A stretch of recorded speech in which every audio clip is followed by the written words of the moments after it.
was one of the baddest men. Nah, dude, they call me the kangaroo. Yeah.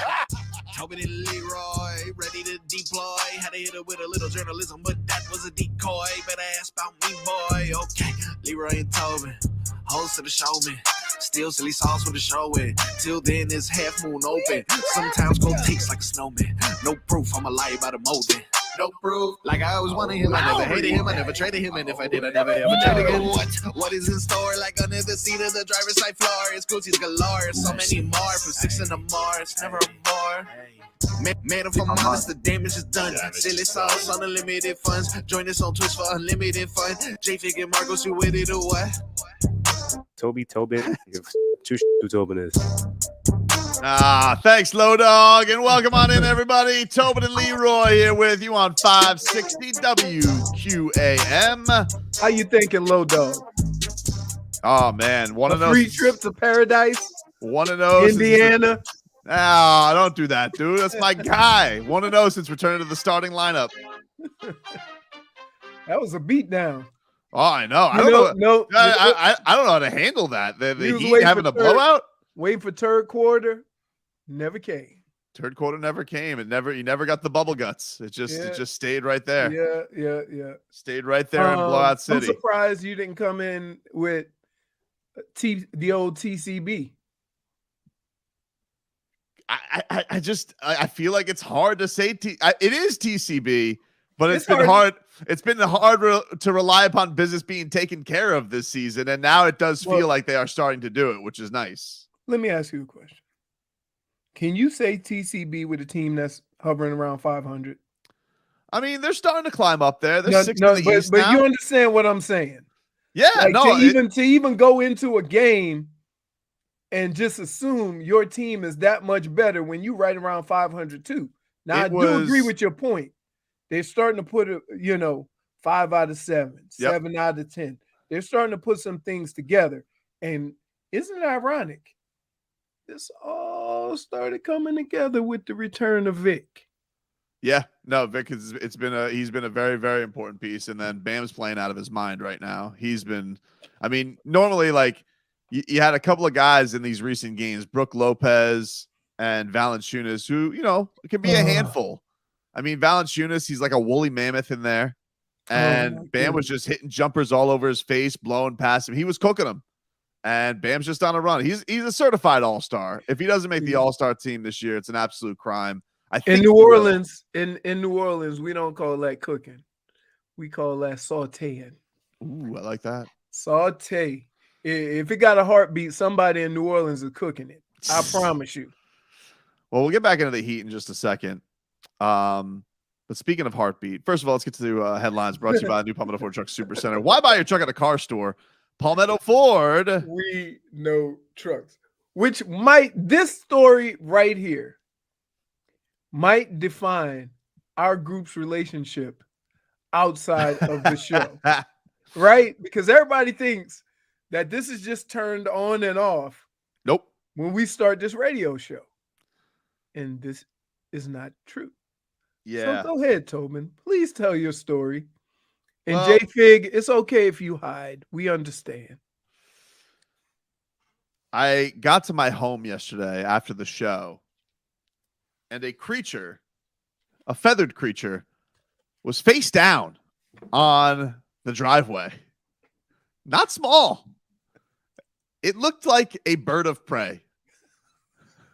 And I was like, a jackal? No, not like a woodland creature, it was either like an osprey or an owl. I thought it was an owl at first. Just face planted on my driveway, Vlad. Face first?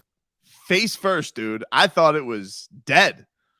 So the first thing I naturally did was to take a picture of it, send it to J-Fig, and said, "Hey, J-Fig stopped by my house."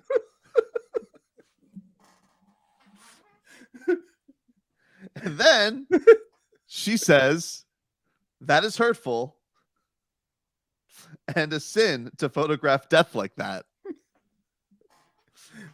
Oh, that's a beautiful bird.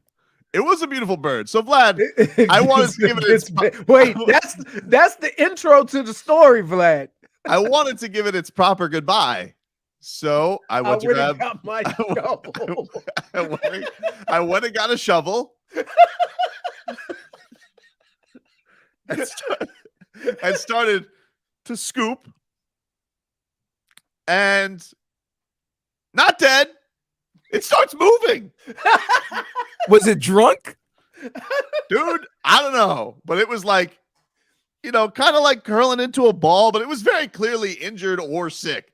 But I thought it was dead. Like that thing, because I walked up to it, Vlad, that thing was dead. If you guys are on Twitch or YouTube, you can see the picture of what I thought was a dead bird. Oh my God. And it's like a chicken. Dude, I was like, what is this thing? I had no idea. God, look at its feathers just moving. Like it went from stiff. That's how it's moving. That's how it was. I found it like that. One wing out, one wing tucked in. Oh, but wow. as I'm about to go for the scoop, I can see this thing is alive. It is moving. I was like, oh. So I text J-Fig immediately an apology and say, holy F, it's not dead. And did you give it mouth to mouth? Well, I don't know what to do in this situation. I'm like, well, I guess I call animal control. What does one do for a non-dead bird of prey? This thing is not small. Got to give it mouth to beak. Well, I call up and they're like, there's like an option because they do domestic animal control for anybody who wants to know. And this was a case of a wildlife. So I say, hey, wildlife center. Got this dead bird. I got this bird I thought was dead, but it's not dead. What do I do with it? Can you guys come get it? Well, sir, typically the people bring it in for us. They bring it to the center. I'm like, what am I Uber Eats for birds? I didn't know I was going to go into a rescue mission. I just want to be home. But I don't know if this thing's endangered. I don't know. Like, it doesn't look like your typical bird. It's not like a pigeon. It was a pigeon. Was it named Tua? It was not. But I end up finding this place. It was up in Palm Beach. I put it in the box. I give it a little towel to lay in, so he's very nice. You gave it like a spa. Like, oh, look at that. Yeah. Oh, he's in his little hawk hotel. It turned out to be a hawk, by the way. And a hawk? Hawk. Trey Young. Yes. Well, I didn't know if it was an omen because there's some Heat Hawk trade talks. I don't know if it's an omen or what. But this hawk was alive, but it did not have a lot of energy in it, very clearly. And I don't think it was a broken wing. I do think that it may have been concussed. Like you said, it could have like flown into an Amazon truck or a FedEx truck and just gone knocked out. It could have been a spotter. I don't know. So I go up there. You think the other Hawks was like, he's concussed. Get him in the blue tent. So I end up getting there and I say, hey, what to this hippie looking gentleman who was at the animal sanctuary. Of course, a guy who looks like a hippie is at the bird. He looks like he did ayahuasca with Aaron Rodgers. Yeah. I said, hey man, what do you think could be wrong with it? And he goes, hard to say. And then he's like, could be they ran into something. Although, based on its energy, it also could be bird flu. What? Oh, no, not. Things got serious now. Because I had this thing in my car, and I drove it for a good 20 minutes to this sanctuary. First of all, that means there's bird flu all up in my car. What do you think? And second of all, like, the thing did feel like as I was driving up there, like I heard a couple rustles in there, and I was thinking to myself, bird farts? Dude, I'm saying like it was like movement, and I'm like, what if this thing just in the middle of the highway just snaps to consciousness and decides to attack? Why am I in a car right now? Why am I with this? Why am I with this predator? And he attacks me. You think that if this bird finally gets his wits, that his first thought is going to be, why am I in this car? I don't know. He's definitely flying. He's definitely trying to fly away. Definitely trying to fly away. Yeah. Dude, it's a hawk. It has talons. It has a giant beak. It's dangerous. It's a bird of prey. Then why you got him rolled up in a whoopee? Well, He I was don't know what happened. protecting him. I don't know what happened to You him. closed the box. That's what he asked me. He says, "Well, can you bring it in if you feel comfortable? Can you put it That in a is box?" odd because he's giving you a stink eye right there when you have them wrapped up. Like I mean, he was might be. should have been more appreciative. You would. I mean, it looked like he taking a nap. Dade South says, "This is how He's plotting. This is how outbreaks happen. Leave the animals alone and let nature take care of itself." He wasn't in nature. He was in my driveway. What was I supposed to do? I just supposed to am I supposed to leave him for a coyote? Like, what am I supposed to do? Those big turkey buzzards, they can always sense death. I don't want them around. Those things are gross. They're worse than that hawk. And I didn't know that the hawk, like, I guess these hawks are doing okay. I thought maybe it was going to be endangered. And I was like, well. Just because you haven't seen one doesn't mean it's endangered, Tobin. Well, I It's don't in know. danger if he's in front of Tobin's house. Yeah. Listen, he was in danger. He wasn't endangered. He's lucky that he wasn't at Jennifer's house. All right. Would have joined the list.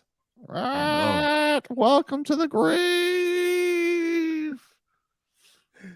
Oh my goodness. Very odd. Nobody's ever had to deal with this. A hawk just being concussed in front of their house and or sick. I had a squirrel. Oh, that's right. You took care of Ricky. Rest in peace to a legend. Yep. And they buried him in the dumbest spot because when they were doing yard work, they came across the box. Dr. Remulika says, "Look at Tobin's new son. He has your nose." You're a bastard. Go to hell, doctor. All right. Well, that was my day. That was my day yesterday. Could be an omen, though. I mean, like the Heat and Hawks are maybe in trade talks. John Collins? Maybe. Perhaps. He played very well last night against Dallas. He's good, man. Call that flirting. He wears the old school shorts. It's the little short, tight ass mini shorts. Yeah, he's wearing pum shorts. Yeah, we got some Mark Cuban, a little full of sass right now. He seems a little bit nervous with this whole Luka thing. We'll get to that, many things other, NFL fodder, all of it, and be back after this.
Don't worry about a thing. Welcome back, everybody. Tobin and Leroy here with you. 560 WQAM. Streaming live on YouTube. Check us out there. 560 WQAM. Miami 560 WQAM on Twitch. Shout out to everybody joining the chat. And we're streaming live on the Odyssey app. AUDACY. That's where you guys can take us in your ears. Get the Tobin and Leroy podcast. Talk a little UFC later on today. Gilbert Burns is going to join the show again. He is on the pay-per-view this week. He is returning. They're returning to Brazil this week, Leroy. They have not been to Brazil in a very, very long time. And so it is a stack like Glover Teixeira in the main event. Gilbert Burns gets to fight in Brazil for the first time in a long time.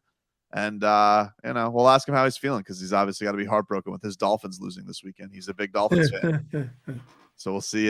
We will see. I believe, didn't he? He also was trying to fix Tua the last time we had around. He had concussion remedies. He had hyperbaric chambers. He had all that stuff. He's like, I can fix Tua lickety split, no problem. Yeah. So we got you teaching Tua how to fall. I think between you and Gilbert Burns, we don't got to worry about Tua next season. It's all going to be handled for us, dude. We got it. Yeah. I think what'll fix Tua? This 3 or 4 months he gonna have off. Yes. Lots of golf. People don't understand that break, and it's really not as long as you think, because off-season programs start in March. Right. So when you think of going at it from July to January playing football, and you only get a month and a half off. Yeah. He has to be happy, though. We got the news yesterday that Darrell Bevell is not leaving as quarterback's coach, passing coordinator.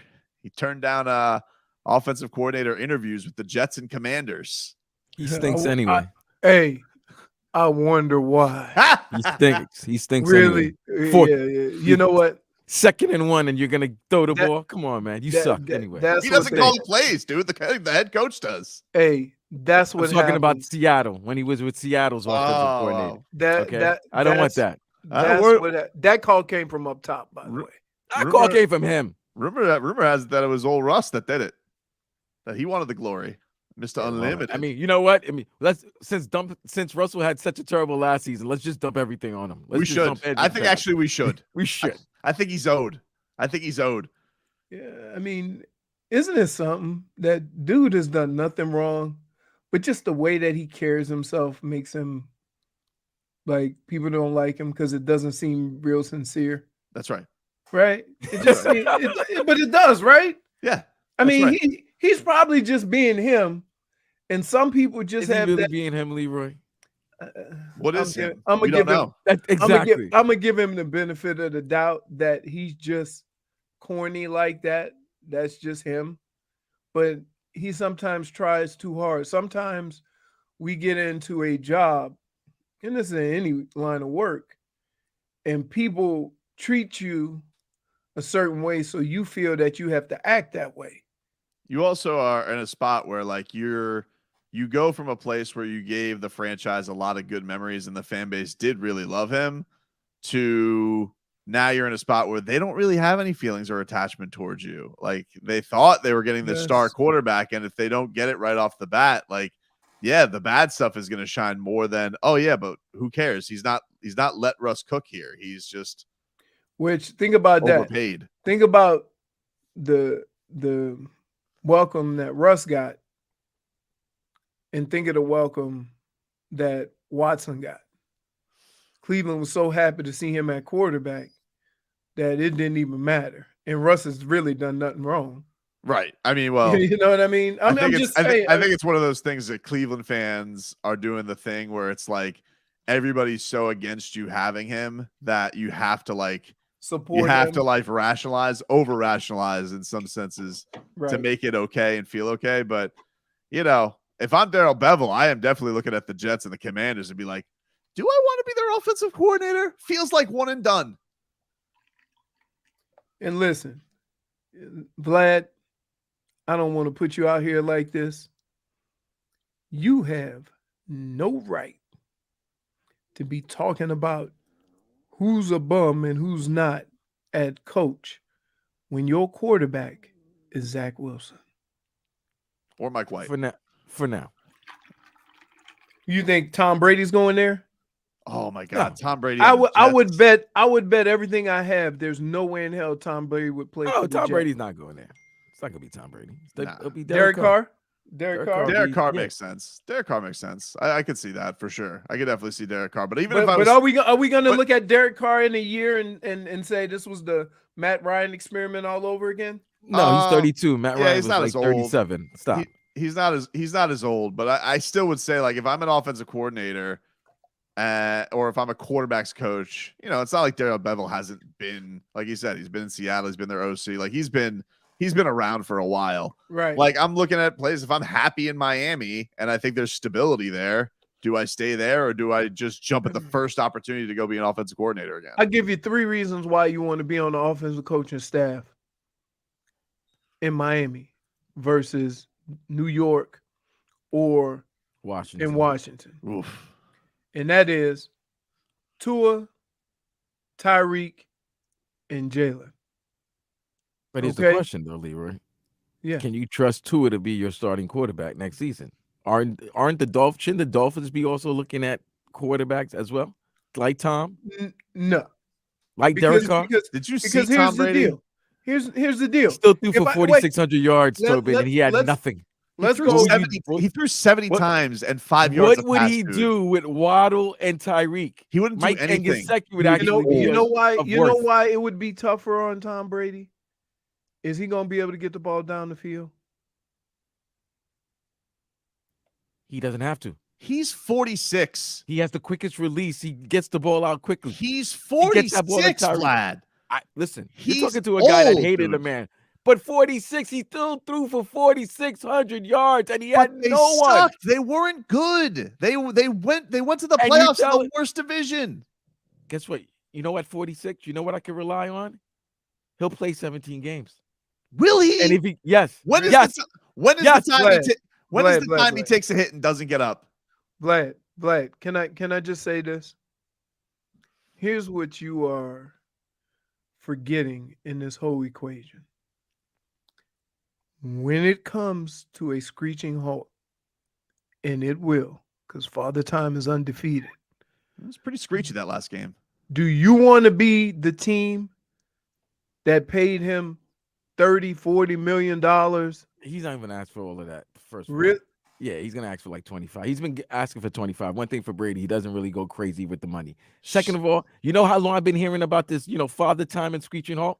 You know how long? He's had the best fight against Father Time out of anybody in the I'm history turning of time. 45 tomorrow. I've been hearing it for the last 10 to 15 years. He needs to here's look. First of all, the Dolphins should be banned from getting him. All right, he tampered with the Dolphins and didn't answer for his He crimes. didn't tamper with the Dolphins. He tampered The with the Dolphins were Dolphins. You already He paid for tampered with Tom the Brady, and you don't have Tom Brady. You might Yeah. as well get him. Nah, no, no, If he costs you all of that, you might as well get him right now. no. no. You- If Tobin so, and so Leroy. Vlad, let me get this straight. First of all, I don't want If Tom Brady. you- Like, as a if Jets fan, you- you would want Tom Brady. Like, you can handle that. What? You can stomach that. Absolutely. That's Do you know sick. the quarterbacks that That's I've a little had? sick. You don't think that's a little sick on your part? I- A guy who's giving you that many ass whoopings, you'd want him on your team? Fam, I don't care if that man gave me ass whippings from the day I was born to That's the day weird. tomorrow, okay? That's If strange. he can help me win, Nah. really? Nah, I don't Really? want none of those You terms. think Yankee fans gave a crap when Roger Clemens was a Yankee? Huh? Yeah, it was. But Did you care when LeBron was a Heat? The Cavaliers and the Heat weren't rivals. They weren't rivals. No, Yes, they they weren't were rivals. Wade, that was the whole thing. Wade they weren't. versus LeBron. They Come weren't on. rivals. They didn't have any playoff Stop. matchups. What are you talking about? You're saying Stop. You silly think stuff. we cared when Jason Taylor came You're- to the Jets for that AFC Championship game? I know Dolphin fans were furious when that happened. That you have the right to be furious, but the team that's acquiring the guy to help them. Did we you don't like care what having you did Jason in the Taylor on the past. Jets? Huh? Did you I like loved having it. Jason Taylor on the Jets? Yes, we got to the AFC Championship game. Yes, Yeah.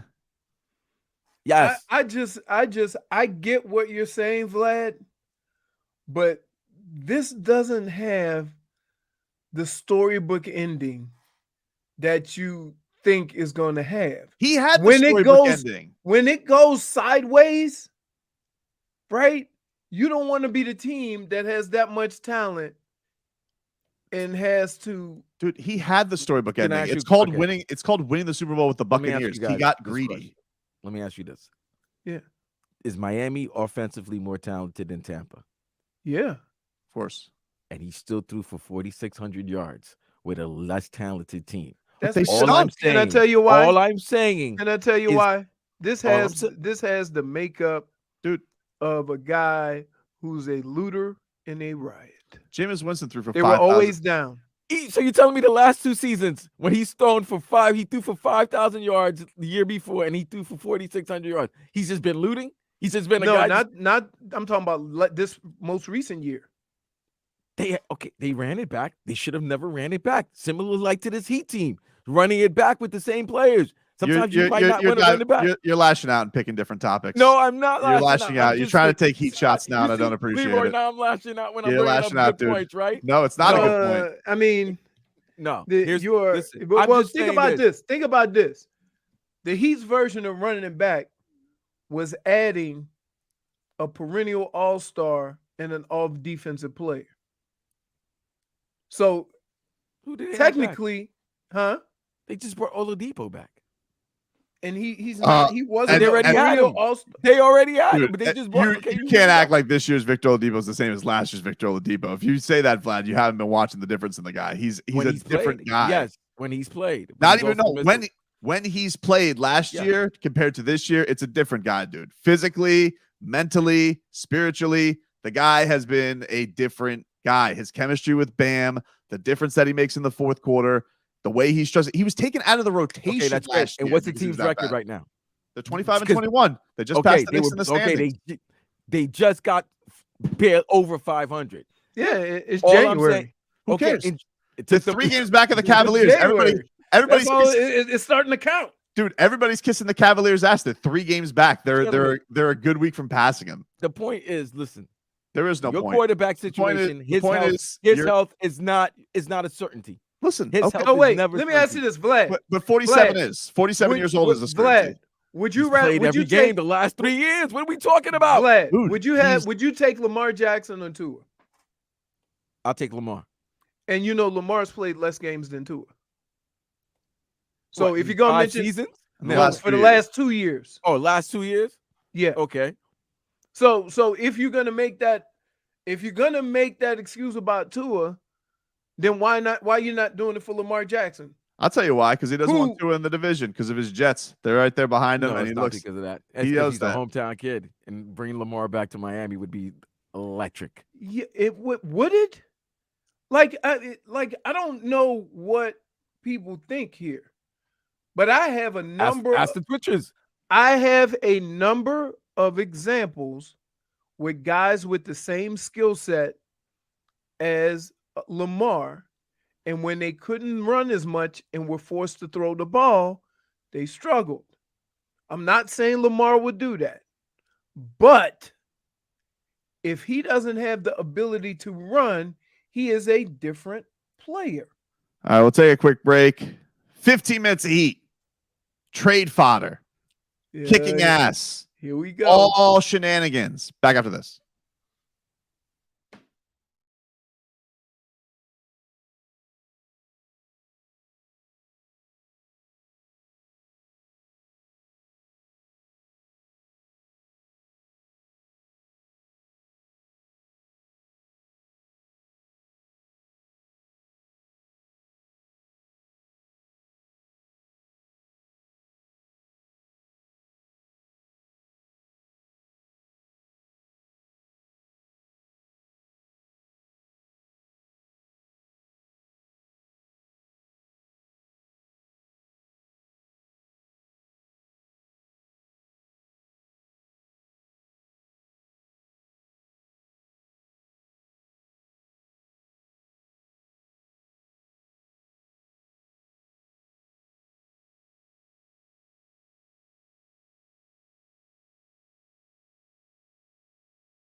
15 minutes easier for you on 560 WQAM. Tobin and Leroy taking you up until 2 o'clock here today on the show. We got Goosey's No Goosey's coming up later on.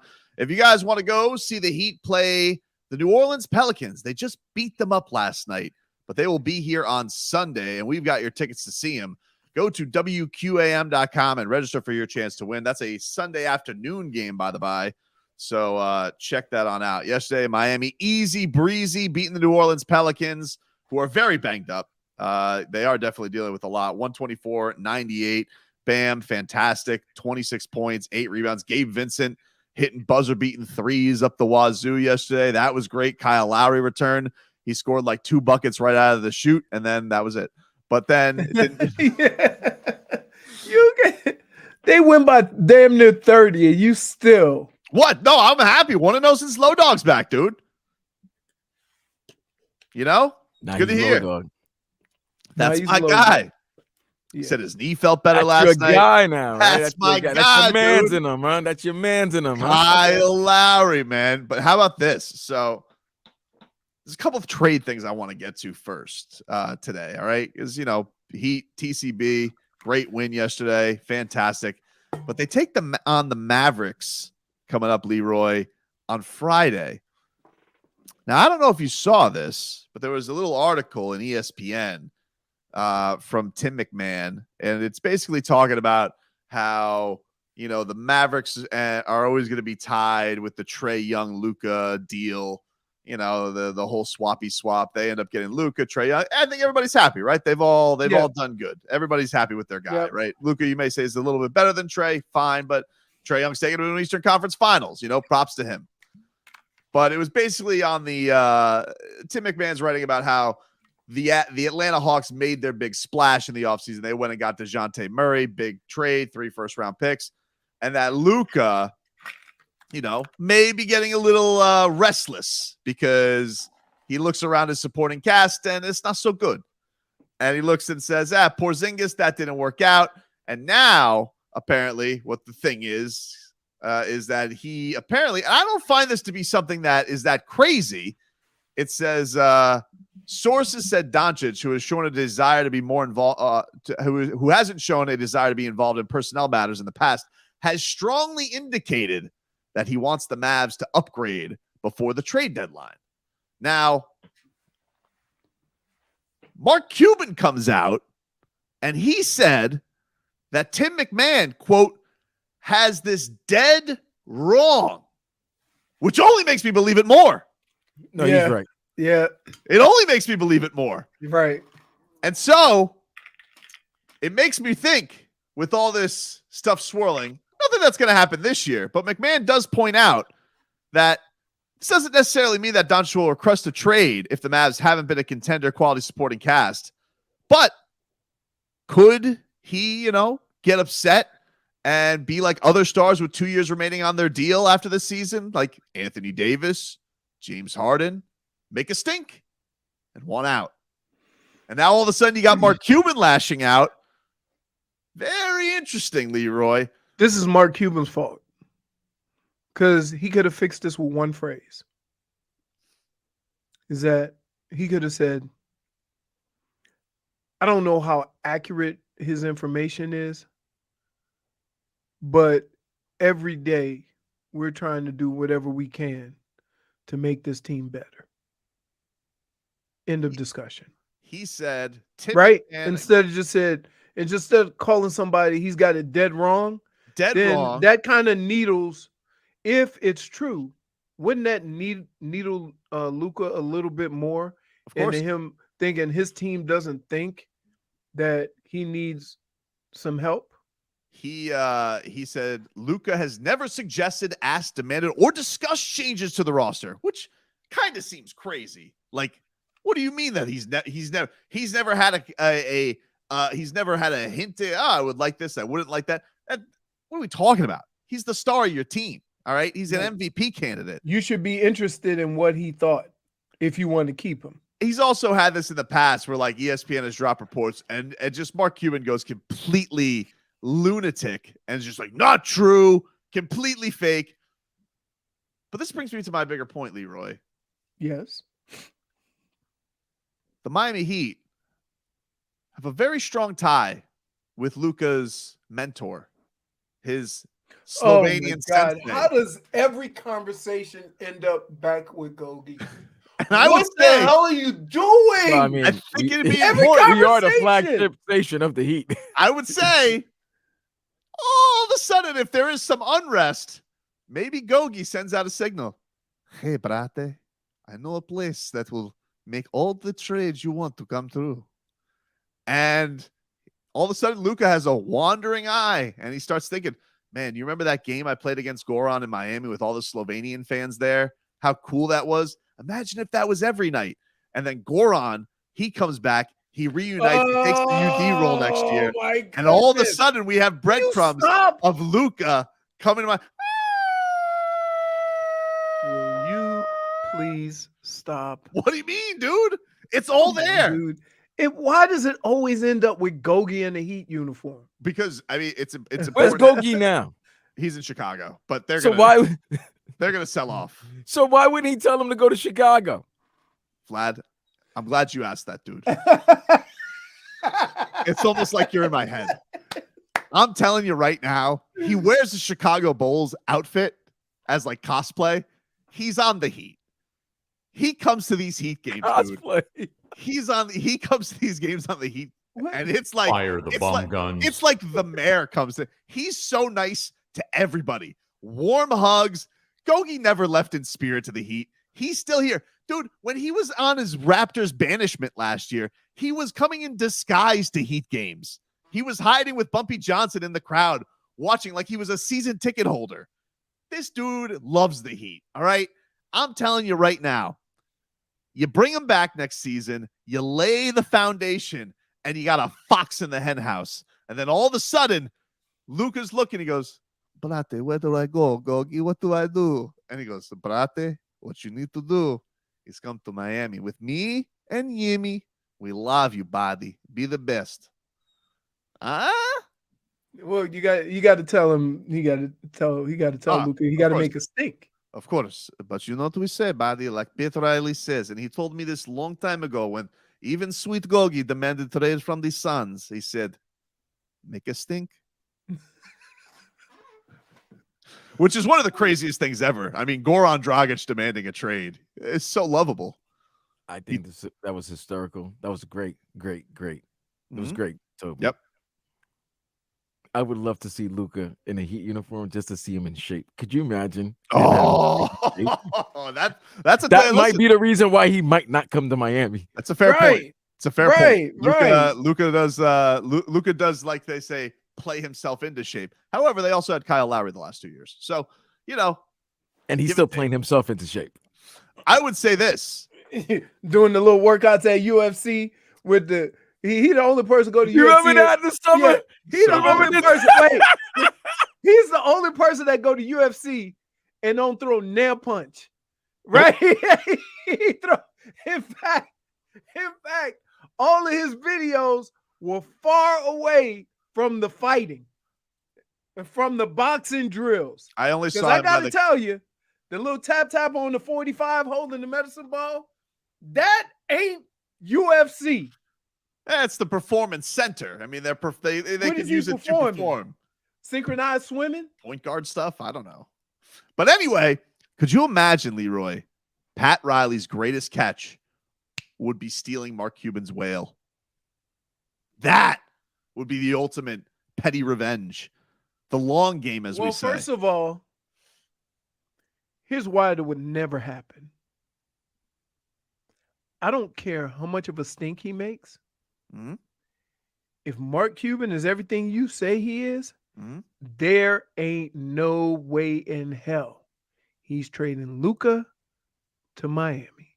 What if he walks? Because you think, first of all, you think you're the only one that have petty.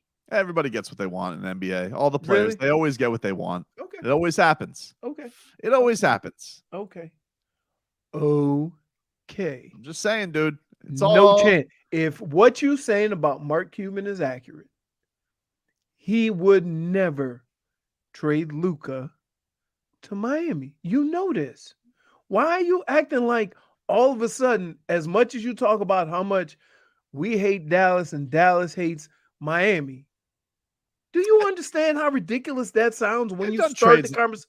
No, really? They've done trades in the past. Now they did pull that bull crap where they were. The funniest trade that the Dallas ever made wasn't it Dallas that said, "Oh, I thought it was the other guy"? Yes. They thought they were trading for somebody else. They were trading for Goron. The Heat thought they were trading Goron, I believe, and they thought it was Derek Jones Jr. and Kelly Olynyk. And the trade blew up. Never happened. Which turned out to be a blessing in disguise, because you want to know what happened? Leroy, do you want to know what happened? Goran Dragic was the leading scorer for the Heat in the playoffs. Blessing in disguise. Sometimes the basketball gods work in mysterious ways. But the basketball gods ain't Mark Cuban, who despises the Miami Heat. I'm going to tell you something. You do. I'm telling you right now. Let me ask you something. If you're Mark Cuban, I'm going to make you Mark Cuban. Do you trade Luka to your arch enemy? Who cares? You trade him where you want to trade him. No, see. What does it matter? He's not with you anymore. What? Wouldn't you rather trade him to something? We're talking about one of the most petty guys to walk the earth. And all of a sudden, he's like, I mean, you do what you got to do. Like, get the hell out of here. Stop lying to these people. Counterpoint, wouldn't you want to trade him to the East so you only have to face him twice a year? I mean, they're not going to the finals, but, you know. Dude. What? It's the Miami Heat. Mm-hmm. Every day we come on the show and 15 minutes of Heat, we spend 5 of those minutes ripping Dallas. We spend 5 minutes talking about what Dallas has done for Dirk that Miami hasn't done for D Wade. 5 minutes of 15 minutes of Heat is dedicated towards either making fun of or having a conversation about Dallas. You honestly think that Mark Cuban, who you have said, oh, he's honoring, look what Mark Cuban did. He's going to say, well, we can't get nothing. We're not going to, let's just trade him to the Heat. Hell no. You know this. Stop lying to these people. Stop giving them hope that they're going to get Luka. Mark Cuban is not trading Luka to the Miami Heat. I'm not giving hope. I'm just saying. Are. No, I'm not. I'm not. I'm what just. What do you call it? I see a little sense of despair. Yeah, here's what it is. All right, we're at a dinner. You ever go to a dinner party with a bunch of couples, right? And they're not going to get divorced, but you look down and you're like, man, Becky and Rob are not nice to each other, huh? Wonder what that is. What's up with that? In it for the kids? They only in it for the kids? Right. And then just years later, you're like, Becky and Rob, they didn't make it. And so I'm just looking at this. I'm like, Luka and the Mavs, I don't think they're gonna make it. It has nothing to do with Luka. Mark Cuban is gonna be there.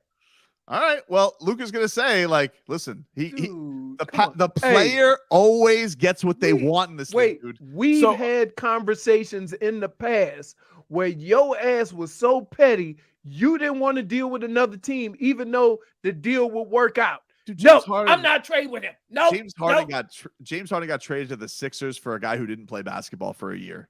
Like, every player gets what they want in this league.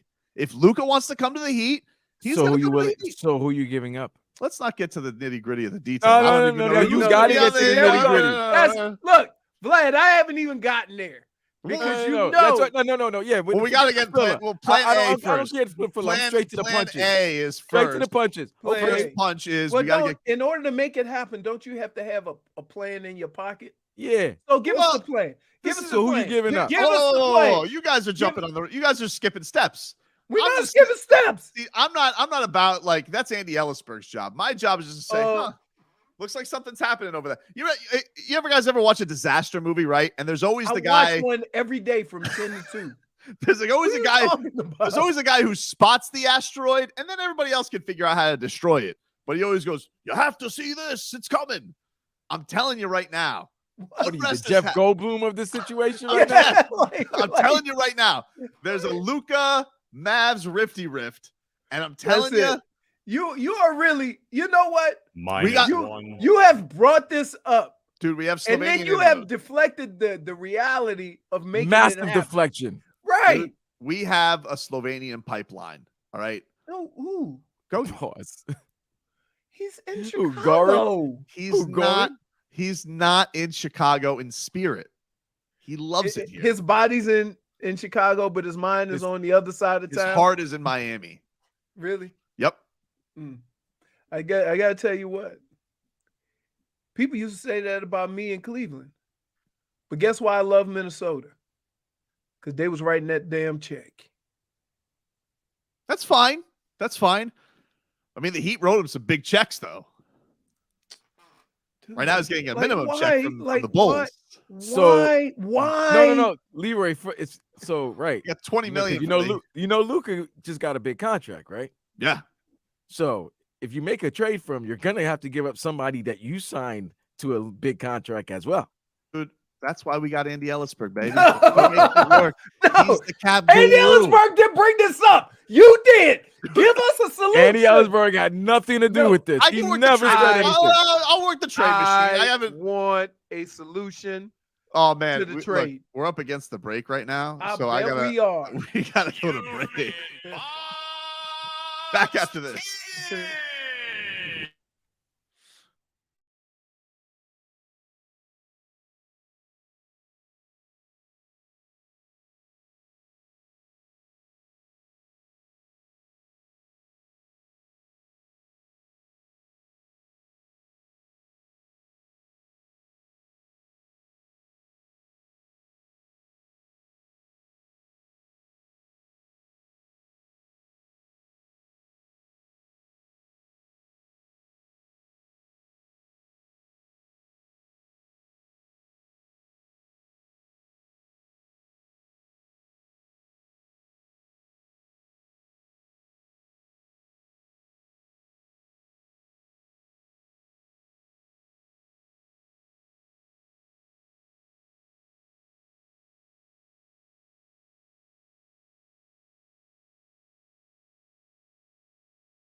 Tunga Valoa.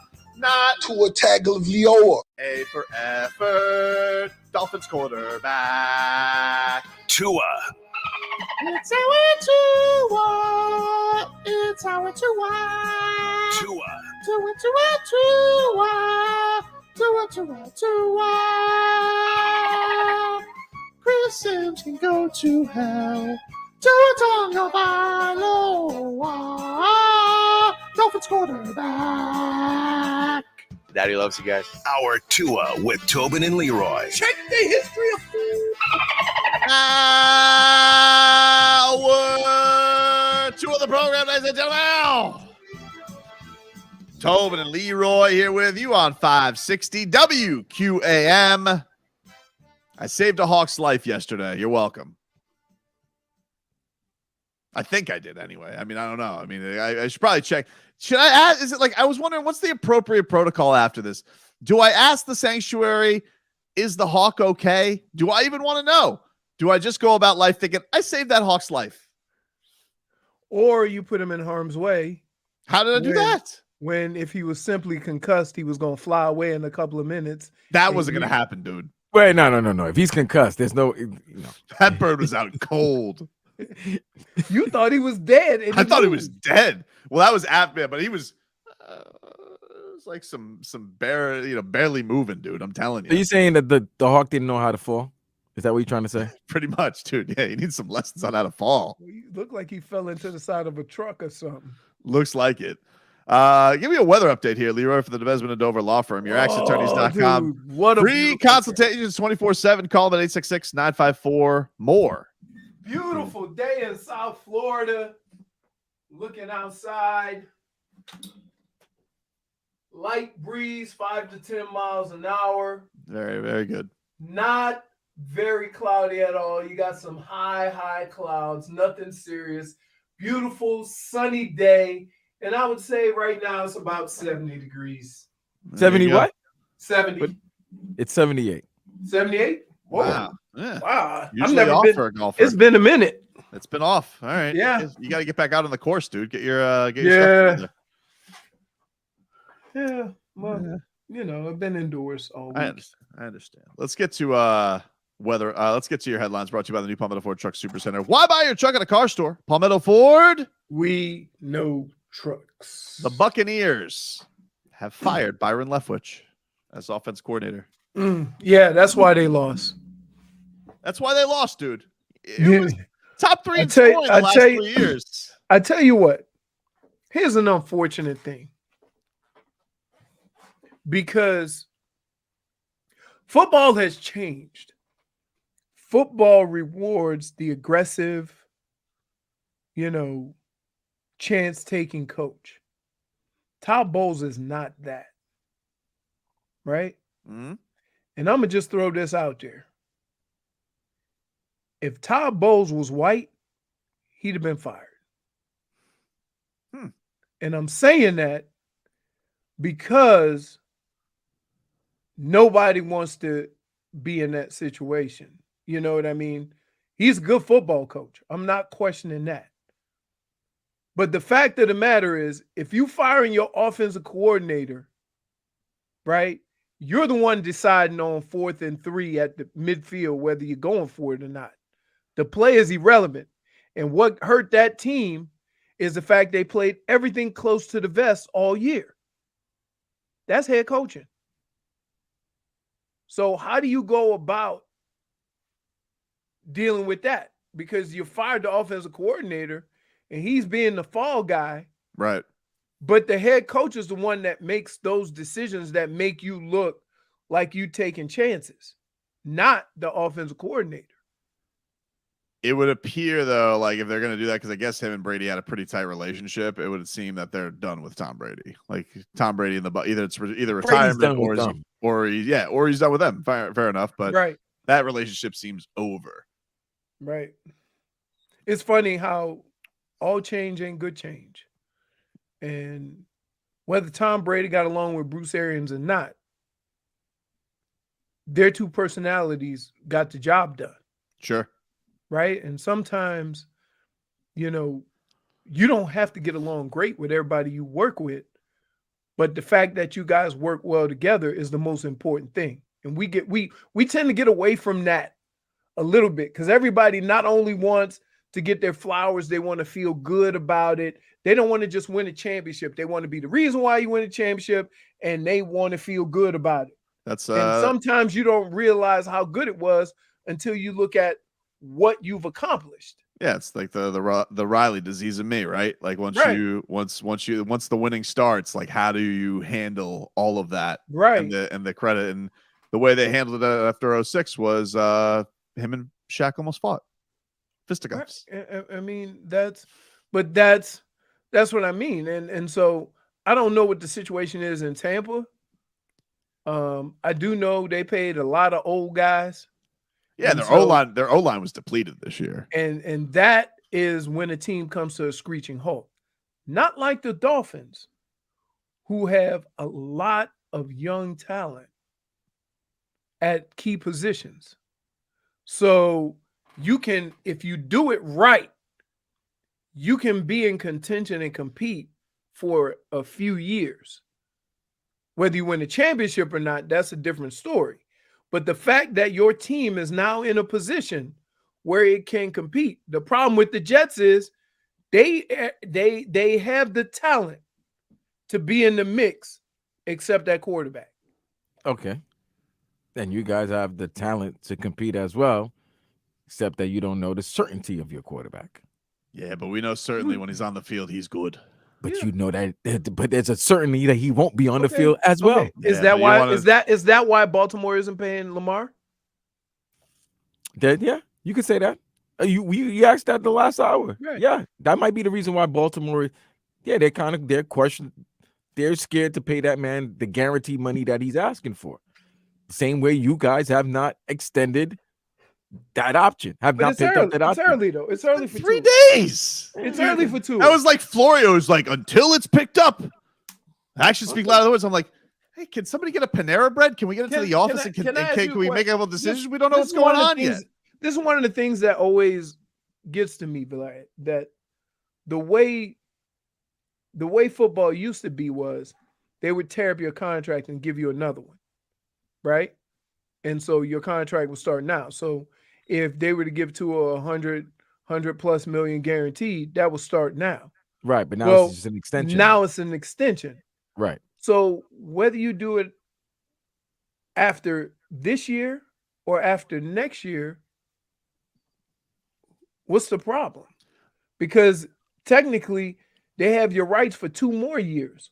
So they have 2 more years to make that decision. And if you want to really, really be a stickler about it, technically they have 3 years. Yeah, like they could give him the 30 million. It's not like they picked up million. It's not like they picked up Christian Wilkins' 5th-year option last year, like the day after the season ended. Like they picked it up in the middle of the summer.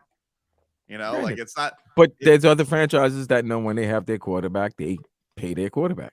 Even when the quarterback makes a little stink about it and then wipes out, his whole Twitter page, and then But he was going into the option year. No, he wasn't. It was his 3rd year. Kyler Murray had 2 more years to be. Did he? They paid him early.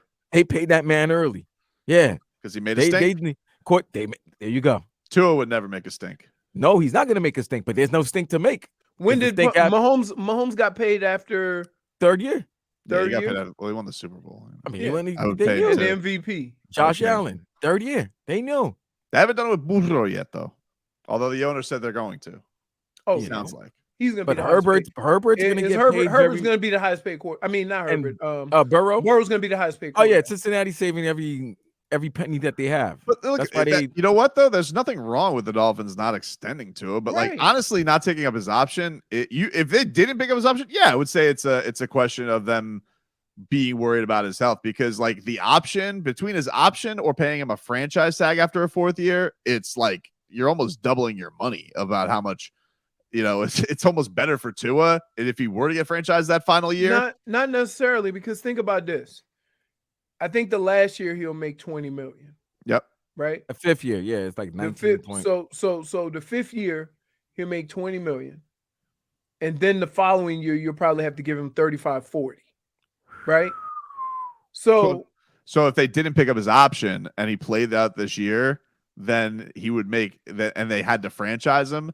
They'd be paying almost twice the money next year. So it's almost stupid not to pick up his option. Right. But like, I don't. The things that have happened to Tua since he's been with the Dolphins are not the reason why, you would have some concerns. But that's not, that doesn't change the way they feel about Tua or what he's capable of doing. I think he has 2 years to at least give, I would say, play 14, 15 games.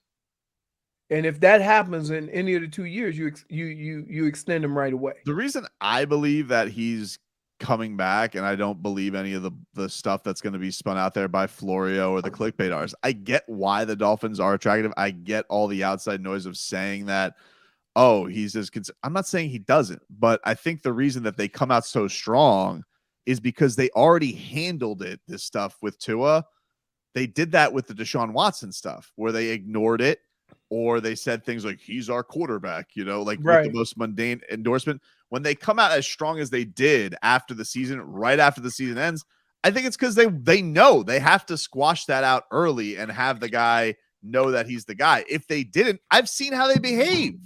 And that is, they don't talk in microphones. Chris Green didn't have to talk on Monday, but they want it out there.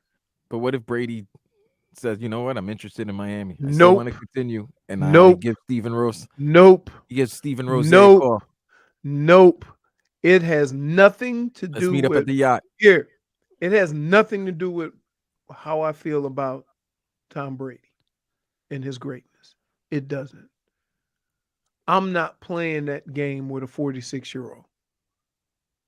If he plays somewhere else and has a great year next year, I could deal with that. Could you? But what I can't deal with is your team being this good, and then you come and then he looks 46. We'll take a quick break. You guys can text the show 305-567-0560. Back with more after this.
Speaker, listen to AM 5.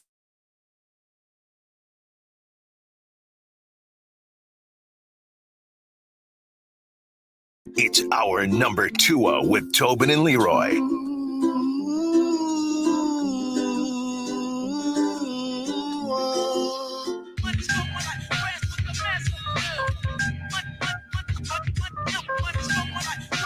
Hey, been listening next hour for Cat Talk. A look at the Panthers. Hockey fans, don't sit this one out when it's game time. Make Celsius a part of your play and get that energy up. Game day is fueled by Celsius Essential Energy Drinks, the official energy drink of the Florida Panthers. Cats back in action tonight against the Montreal Canadiens. So see if they can, keep it going a little bit. Lost the last game in OT. Paul Maurice was very pissed at the officiating. Said they were not Florida Panthers friendly. I agree. Leroy, Mike Gesicki has said what appears to be goodbye. I don't know any other way to take this. It's a long letter penned to Miami. He got the iPhone Notes app out. And it goes something like this. I'm not going to read the whole thing. A lot of the first half of it's, I remember moving down to South Florida at the age of 22, ready to live my lifelong dream of playing in the NFL, and the Miami Dolphins fulfilled that dream. I knew I was prepared for the next stage, but what I didn't know was how much South Florida was going to mean to me and how at home I felt by the true Miami Dolphin fans, true in all caps, these past 5 years. Oh, he goes, he gives you some memories, and then, he says he loves Durham Smythe. We know you love Durham Smythe, dude. You guys are besties. He says, I will forever cherish playing with Ryan Fitzpatrick because he changed my career and my life forever by simply just believing in me and giving me opportunities on Sunday and giving me the best advice I received regarding the game of football. Stop thinking so much, and JFR, which apparently stands for just effing run.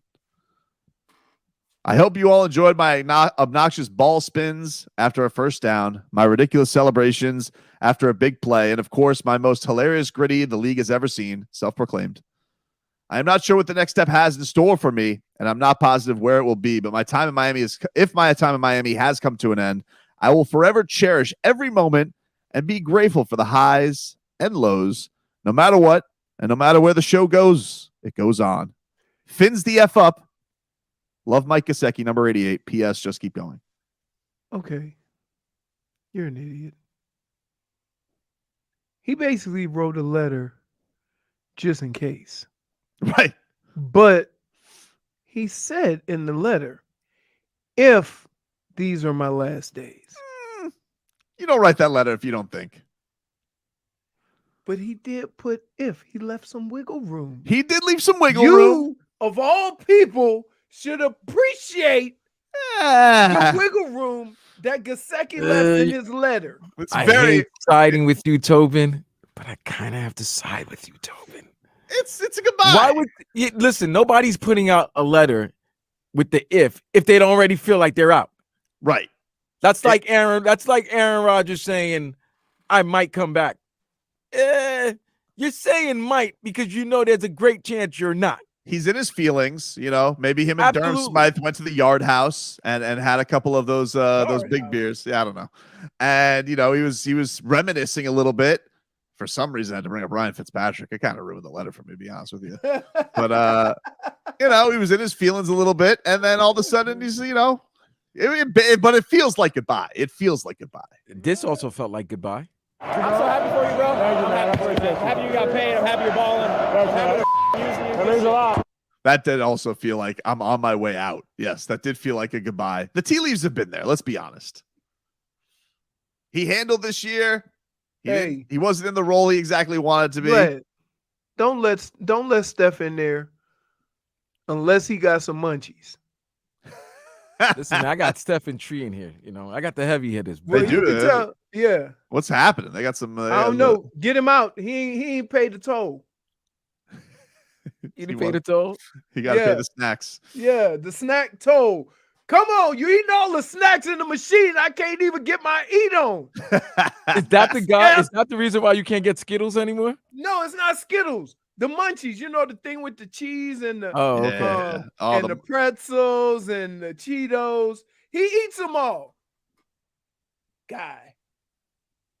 Excited to go to work because I know I'm gonna get me a little bitty $2 bag of Munchies. I agree with you, Tobin. I think he's out. He knows he's out.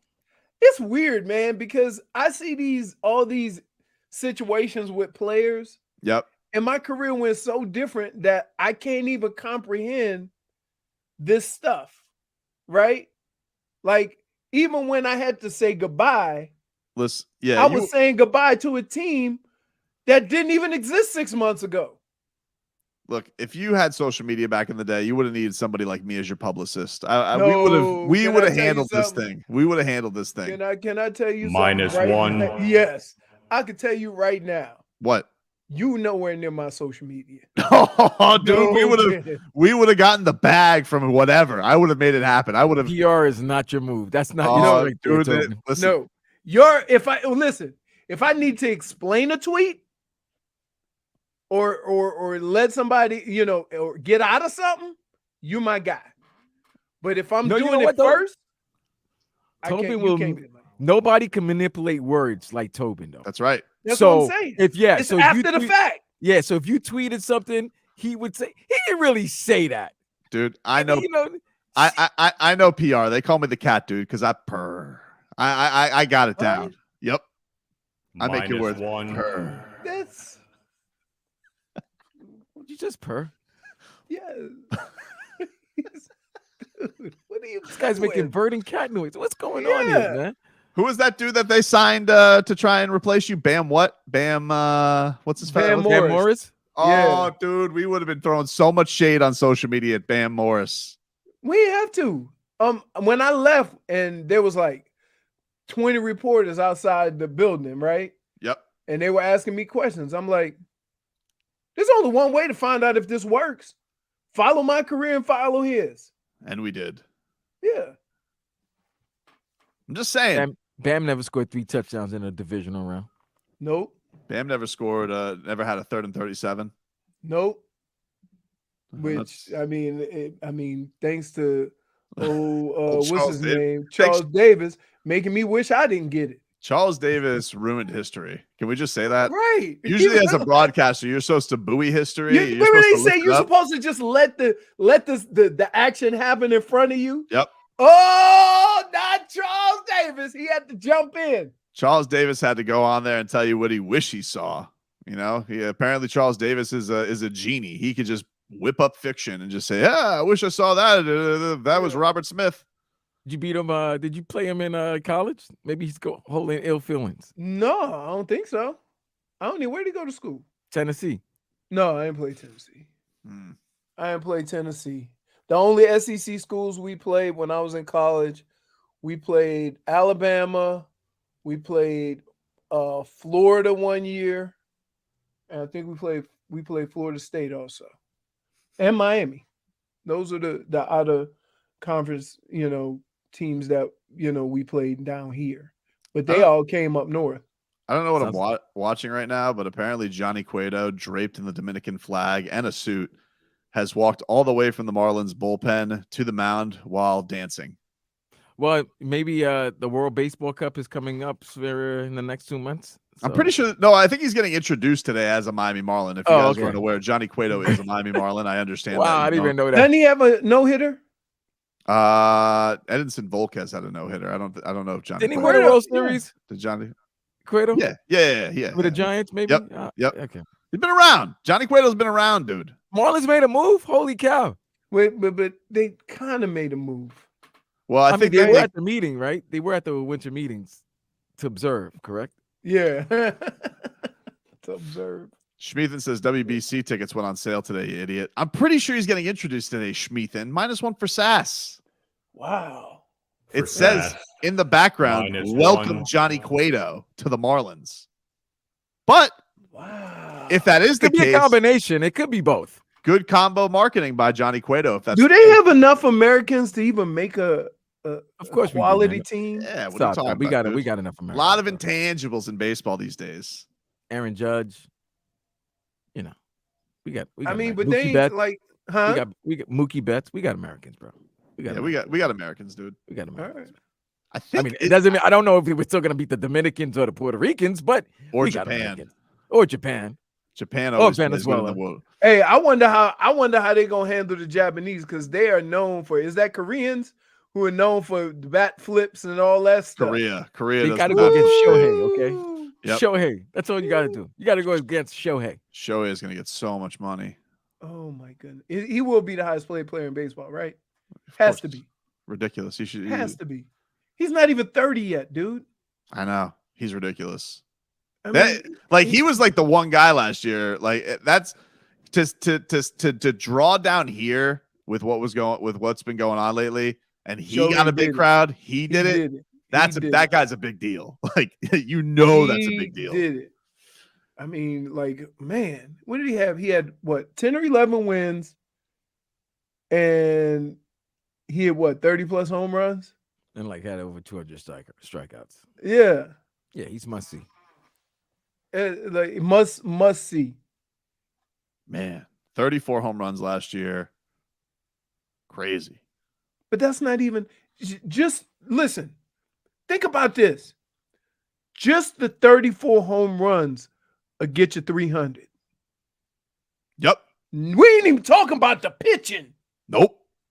Crazy. Or the fact that, he's the face of a whole country. Right. That's Right. a lot of yen. Insane. We'll take a break. Back with more after this. The Panthers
Reports. That's getrefunds.com/.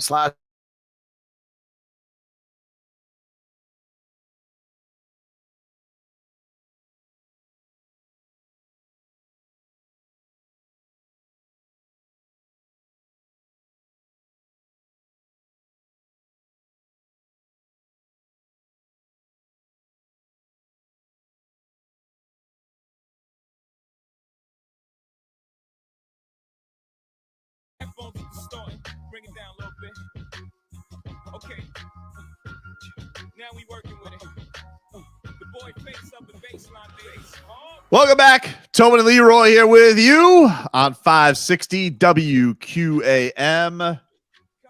Gilbert Burns going to join us next hour. We like talking to Gilbert. Big Dolphins fan. He's fighting in UFC 283 this weekend in Rio de Janeiro. Cool. Isn't he from there? Yes. Yes.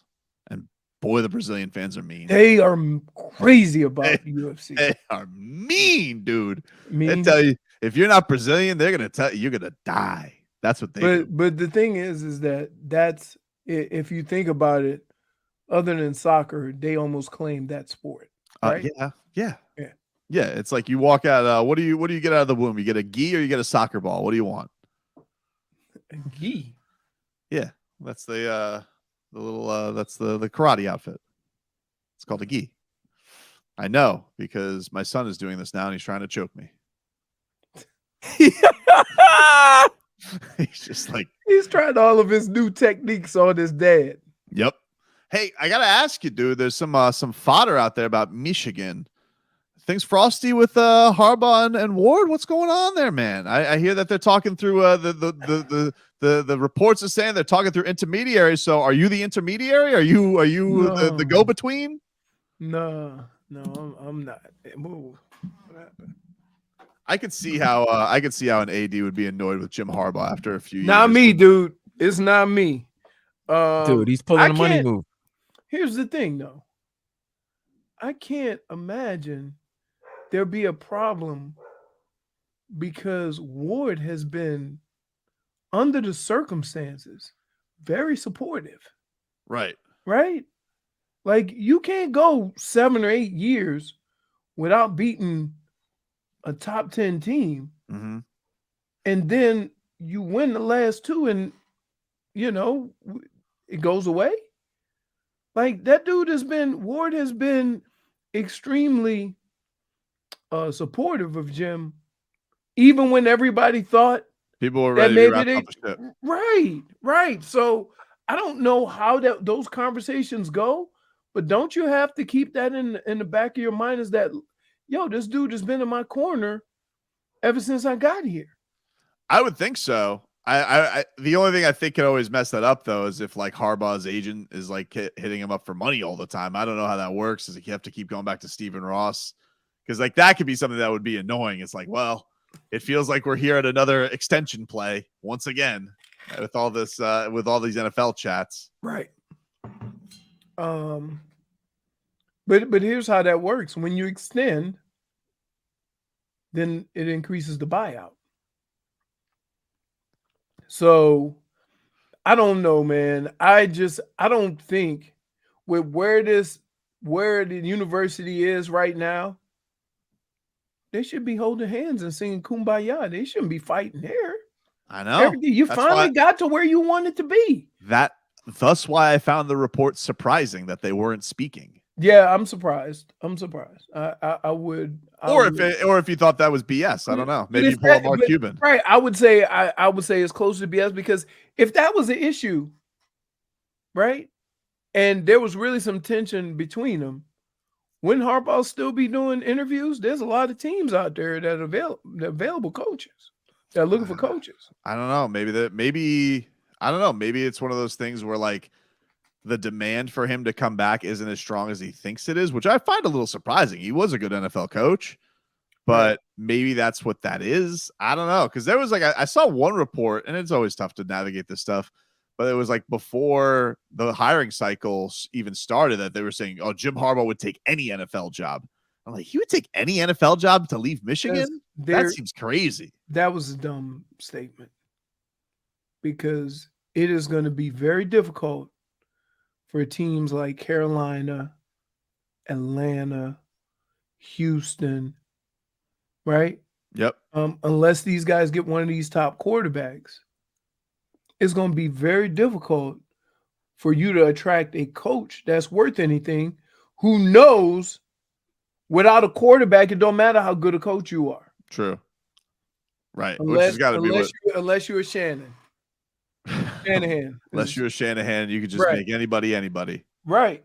They're on their third string quarterback, and the league is still terrified to play him. Yeah. I mean, there's Jerry Jones. He's already swaggering about the San Francisco 49ers matchup. He's got to be careful, dude. He don't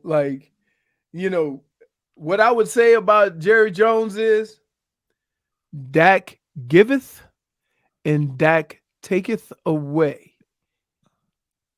Trevor Lawrence stepped in it a little bit yesterday. He made an oopsie-doo before a road game. What did he say? He said something to the effect of, they asked him about the Arrowhead atmosphere, which is notoriously loud. Oh, yeah. And he's like, well, I can't imagine it's going to be louder than our fans were this past weekend.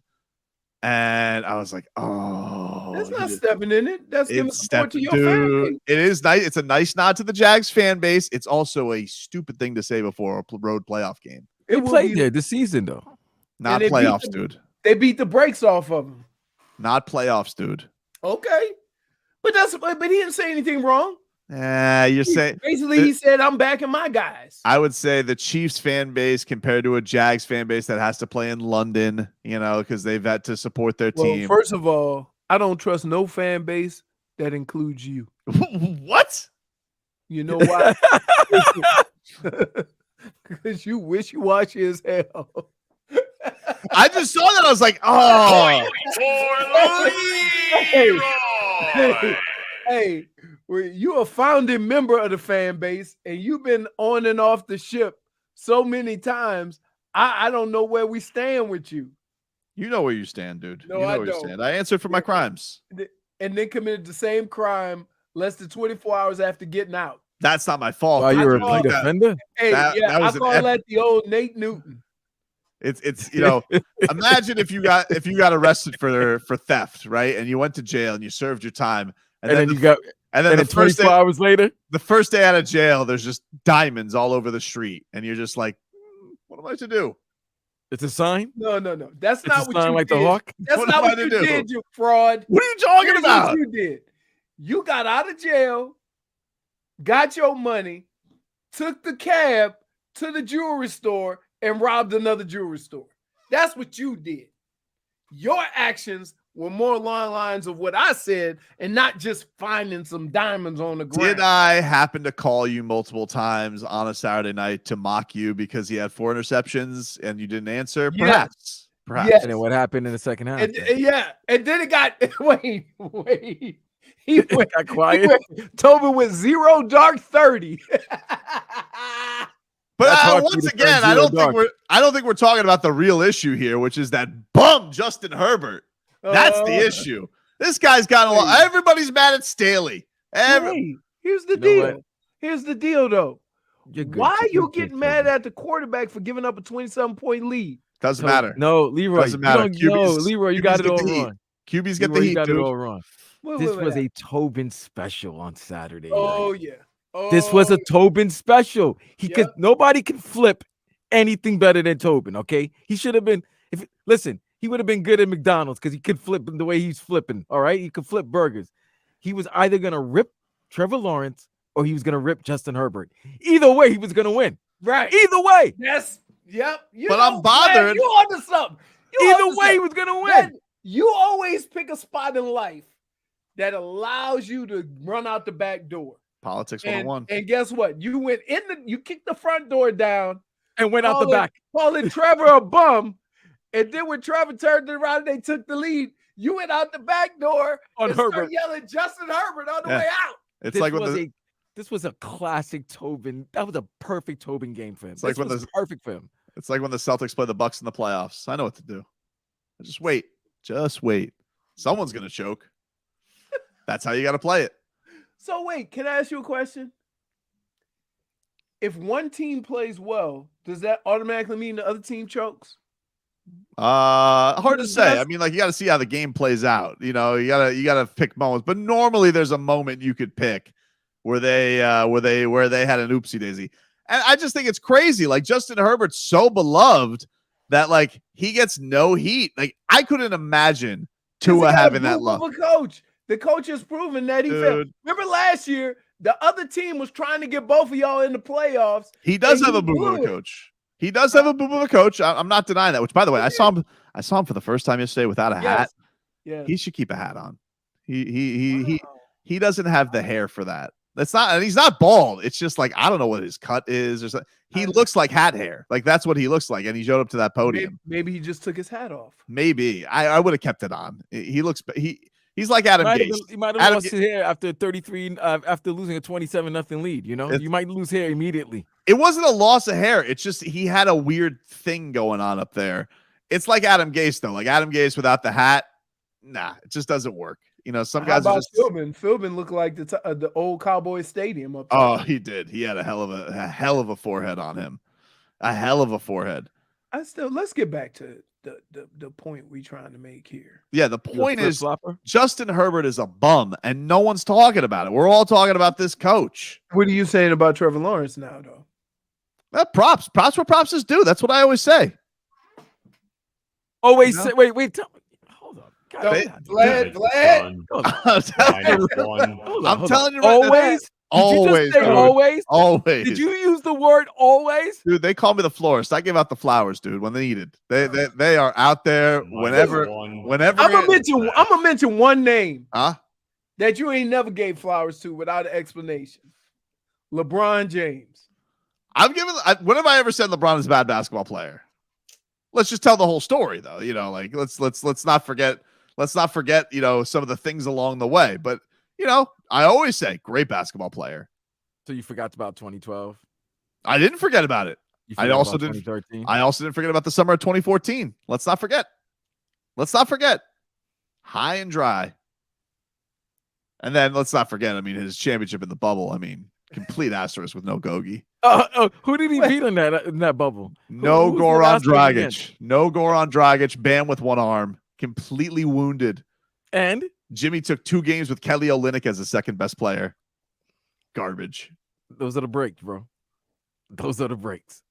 It was a bad break. Bad break of Gogi's foot. I mean, -1. I got to tell you,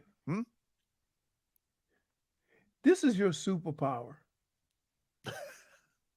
Like I'm just like I listen to you sometimes, and I'm at awe at how you could twist a situation and think that you came out of said situation looking good.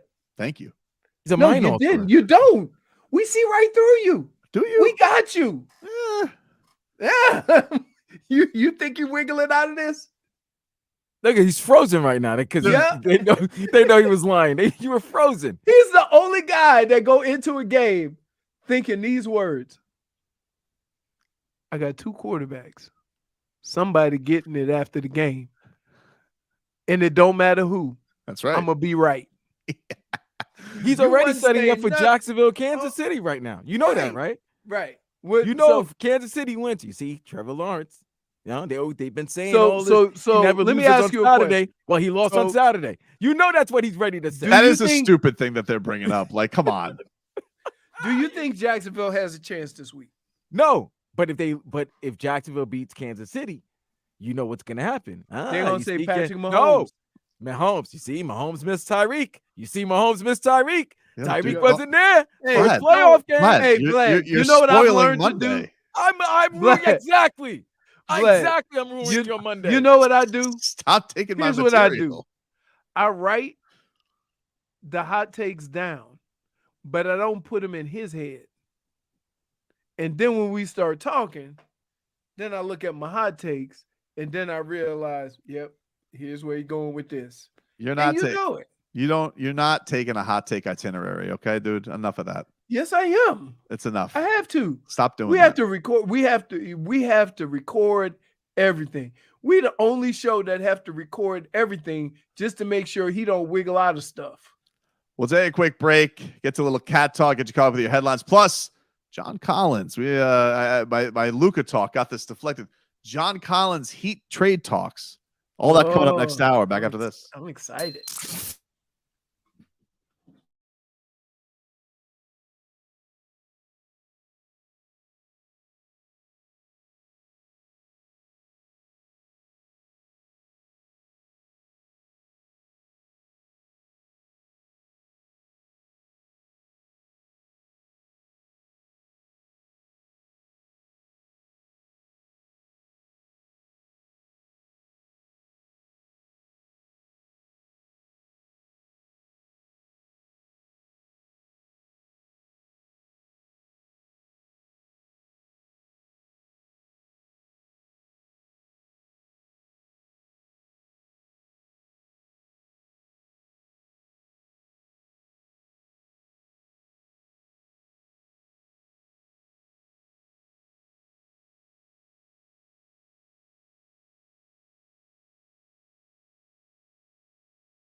All right, welcome back. Tobin and Leroy here with you on 560 WQAM. We take you up until 2 o'clock here on the radio program. If you guys want to go see the Heat play the Pelicans this Sunday, it's easy to enter. Just go to WQAM.com and register, and you can win. See a little rematch of last night's action. We'll get to that in headlines here, which are brought to you by the new Palmetto Ford Truck Super Center. Why buy your truck at a car store? Palmetto Ford. We know trucks. So Had to go get my a little Celsius there. What is that? What flavor is that? Strawberry lemonade? Strawberry lemonade. Correct. Well, looks good. Well, Looks I wanted to talk to you guys about that. little sweet, little bitter. We'll Looks talk delicious. We'll talk after. But anyway, the Heat, they smoked the Pelicans 124-98. Bam. Big game from him. 26 points, 8 rebounds. Pelicans are, I mean, look, they're doing what they can without Zion and without Brandon Ingram. Very, very banged up. And they scored 70 points in the first half. the Heat did, yeah. Yeah. Yeah, they killed it. They did to them what the Hawks did to them on they did to the Pels what the Hawks did to them on Monday, except the Heat didn't relent. They just kept it going, which has been a huge surprise. I was like, wow, this is amazing. I didn't know what to do, Leroy. I'm like, there's not gonna be any moment where they collapse and give up the lead and they have to squeak it out at the end. It was amazing. I was so happy just to have a stress-free basketball game. Even when it got to like 14, I'm like, here it comes. Here it comes. But never came. They were able to hold off. Yeah. Gabe Vincent hitting those threes at the end of the first and the third. He has been another welcome addition. Certainly. And that he's really the last 5 games? He's been on fire. He's been on fire. He's been playing great. But anyway, some trade fodder out here. Let's hear it. So Sean Devaney of the Heavy, he is out there, and it's a report that says that the Miami Heat are, quote, as active as anybody, according to league sources, whatever the hell that means. I like it. You ever notice writers use words that you can't really say they're doing anything, but rumor has it, or, Yep. Yeah. I know what you're saying. They have reportedly had talks surrounding D'Angelo Russell. We've talked about that. But bolstering up the front is still Miami's priority. You think? They had discussions with Atlanta about John Collins that have since gone dormant, a deal that would potentially send Duncan Robinson and Caleb Martin to the Hawks, perhaps with a protected draft pick. Those talks could be rekindled, although there is some concern with the Heat that Collins and star big man Bam Adebayo would not be a great fit.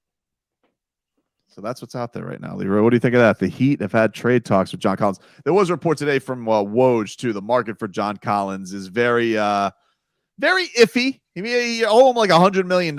He makes a good amount of money. And so I guess that this whole idea, because I know that they went into this thinking we're going to get a haul for John Collins. Doesn't appear that way. But I know this has to tickle your fancy. Yes, you have to put it out there that you're going to get a haul in case somebody's listening. But the reality of it is you're not going to get a haul because of what Rudy Gobert is doing has killed all hauls for big men. Hauls need to take a cease because of Rudy, okay? Just because the Minnesota Timberwolves felt a little froggy and spent a little bit too much at the casino and went bust doesn't mean everybody else has to. That's not how it works. Yep.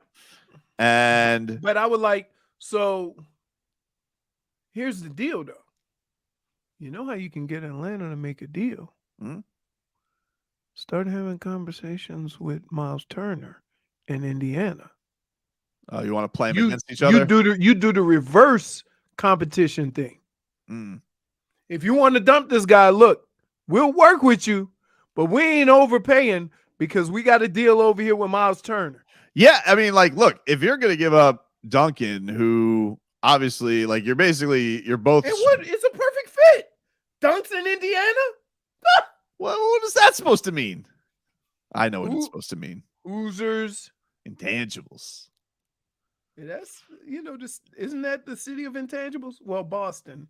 Boston is intangibles capital. This is intangibles suburb, right? Yeah, it's intangibles town. But yeah, so look, it's unfortunate because most people in Dunk's position, with how well he started, have the luxury of being able to shoot themselves out of it. Mm-hmm. But when you have 2 or 3 other guys that do it almost as well as you, then they don't have a lot of patience with it. Dunks was having a pretty good month shooting before he went and got surgery. I'm curious if that had anything to do with the talks going silent. Because he kind of not hid the injury. Like they said he got hurt, but then was just playing through it. They go to LA and all of a sudden he had to get finger surgery. And, I think maybe he's 2 weeks away from coming back. Right finger or left finger? Shooting hand. Ooh. Yeah, shooting hand. Ooh, okay. But that's the crazy thing about it. So I wonder if that had anything to do with the talks going silent, is if they were interested in getting to Duncan Robinson. So maybe they were already having the conversations before. Right. And then Dunks went and ruined it by having surgery. Perhaps. God forbid a player should try to get healthy. And now, but if it's just a finger, then nobody cares. They have trades all the time. You know what I mean? Yeah, maybe. I'm just wondering. I wonder if that just either wasn't enough for the Hawks, or I wonder if Duncan's injury had anything to do with it. Send him Strus. I think the reason you would do Duncan though is because you gotta match the money, and Duncan and Collins make pretty similar money. That's what. Caleb Martin is a sweetener. A little sweetener. Yeah, he's a little sweet because if you're gonna bring John Collins, he's taking Caleb Martin's spot in the lineup. Basically, right. That's what. Or do you put Collins? You put Collins at the 5 and put Bam at the 4? No, dude, Bam's at the 5. If anything, I think what they're going to do. See, here's the question with John Collins. He's been very frustrated with his role there. Obviously, playing with Trae Young. There's been a lot of John Collins fodder out there for a while because he doesn't seem to like to play with Trae Young, and I think the question is with the Heat, can they? Because he's had a down year. This is by far been his worst year in a while. But he's been a pretty decent shooter. He's obviously an offensive talent. Would he be happy here? Because I don't necessarily know if he's going to get the touches he thinks he's going to get just coming to Miami. But then again, you have a much more unselfish 2 stars in Bam and Jimmy than you do to Trae Young. I think he would be probably what the role Chris Bosh played, right? And when you think of John Collins, I would like him to, bang a little bit, but I could see him doing the Chris Bosh, and being able to back people down if he gets a mismatch and stuff like that. Yeah, he's been a decent shooter in the past, and I think that the one good thing about the Heat is they harness. If they think a guy has a decent shoot, they'll continue to encourage them to do it even more than maybe they're even comfortable doing. They did that with Jay Crowder. Jay Crowder got here. Jay Crowder wasn't that great a shooter, but his ass got here and he shot a lot. And they just said, and he would never stop. He would never stop. That advice and he went, all right. And he was just, and look, some games it worked, some games it did not. But they that's the way they go. They don't want guys to be shy. It's part of the reason why Duncan Robinson's role got reduced is because all of a sudden he got a little gun shy. Yeah. And Max Strus is never gun shy. Nope. Max Strus will go out there shooting blindfolded 40 times if you let him. Yeah. He's like a Tasmanian devil of 3-point shots. Yeah, but he's picked up his defensive game. He's been better. And he had a double-double last night. He had 10 assists last night. Wow. I was like, look at Strus. Giving it up. Usually doesn't give up the rock when he gets the rock. Usually Strus gets the ball. That ball goes up. Wow. Yep. Are you blasting him? Are you just okay? I'm saying I've watched him play basketball for 3 years. That's how he plays. You in the same swoop, you said He's aggressive, but it almost sounds like you were saying Strus has been a little selfish. No, I'm not saying that at all. I'm just, Okay. I'm just saying. I'm just trying to read the You're tea trying to leaves. twist my words. I don't like I'm what not you're trying doing to twist there. your I don't words. I'm just appreciate saying. that, dude. I said could be. That's why I asked. I see what you're doing. You're trying to do a me on me. We'll talk a little fighting. Gilbert Burns, UFC star, Dolphins fan. He's scheduled to join us. He's fighting in the pay-per-view coming up this weekend. He is scheduled to join us via the old magic of video link coming on up from Rio. We'll talk to him coming up next.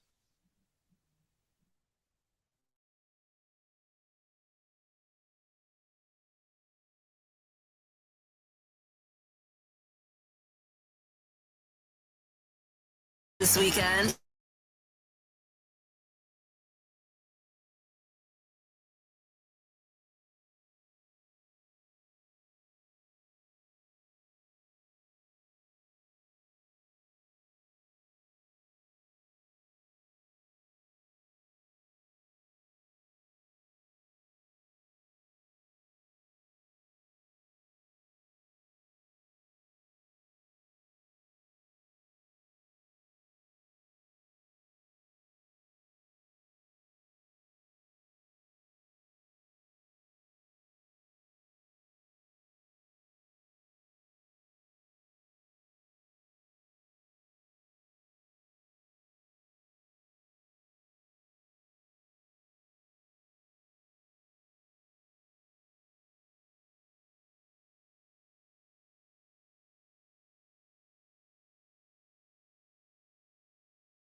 All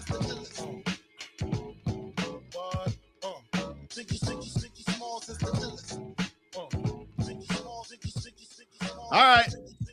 Welcome back, everybody. Tobin and Leroy. Take you up till 2 o'clock. Got Goosey's No Goosey's coming up next hour.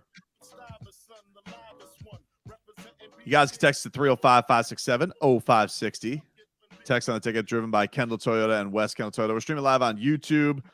560 WQAM is the channel there. We're streaming live. Hello, Jennifer. Hello, Jennifer. Hello. Streaming live on Twitch too, Miami 560 WQM. Expect to speak to Gilbert Burns coming up in a matter of minutes from Rio. As they What time is it there? I think they're 2 hours ahead of us. I think. Let me check. They're 2 hours ahead. So that means the pay-per-view doesn't start till midnight. No, it's 2:19. It's 2:19. 2:19. Yeah, so 2 hours ahead of us. All right. Did you hit Syria for that one?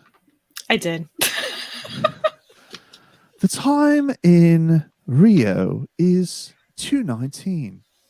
That's a midnight start for the main card. Late. Little bit that's not for us, for them. Why they're starting? They're 2 hours ahead. So for in Rio, the card was started. Why they can't just do them earlier? What do you mean? For the fans Like, there? For everywhere. Like, okay, if it starts at 8 instead of 10, What's the difference? because of what's going on in another country. I don't know. They did that with when it was in Abu Dhabi. They did that. Like the pay-per-view, I think it was at like 6 In the p.m. morning, right? But it was in the morning there. I think it was meant to be the right time there. But I don't have a problem with that. I don't have a problem adjusting my clock to where it is in the world. Me either, dude. Especially if it gets us. If I get the early sleepy poos, that'd be great. Yeah. Well, the good news is you don't have football until 3. Right.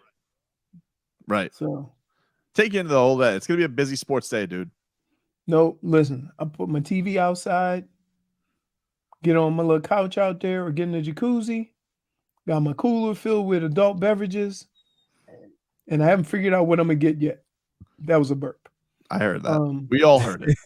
Thank you for clarifying. We Wings. appreciate it. I'm either get some wings or some ribs.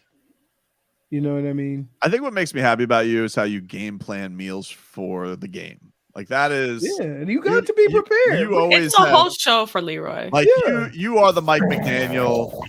You are the Mike McDaniel of No, that was a replay. It wasn't me. Well, no, because we did hear you right before he played that. There is a little slip. That was one of those.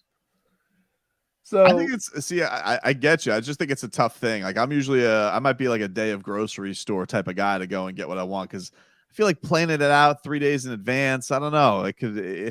What if it doesn't live up to expectations? what do you mean? It could be some disappointment. What do you Maybe mean? it's not how. So it turned out how if you I wanted it to. decide, here's the deal. If I decide I'm gonna do wings, then I spend 2 days trying to figure out where. Right? And then if I'm doing ribs, then I decide whether I'm gonna cook them or am I gonna pick them up. The thing that sucks is when you buy wings somewhere, you don't know that you're gonna get the good wings that you would if you cook them. I mean, the good ribs if you cook them.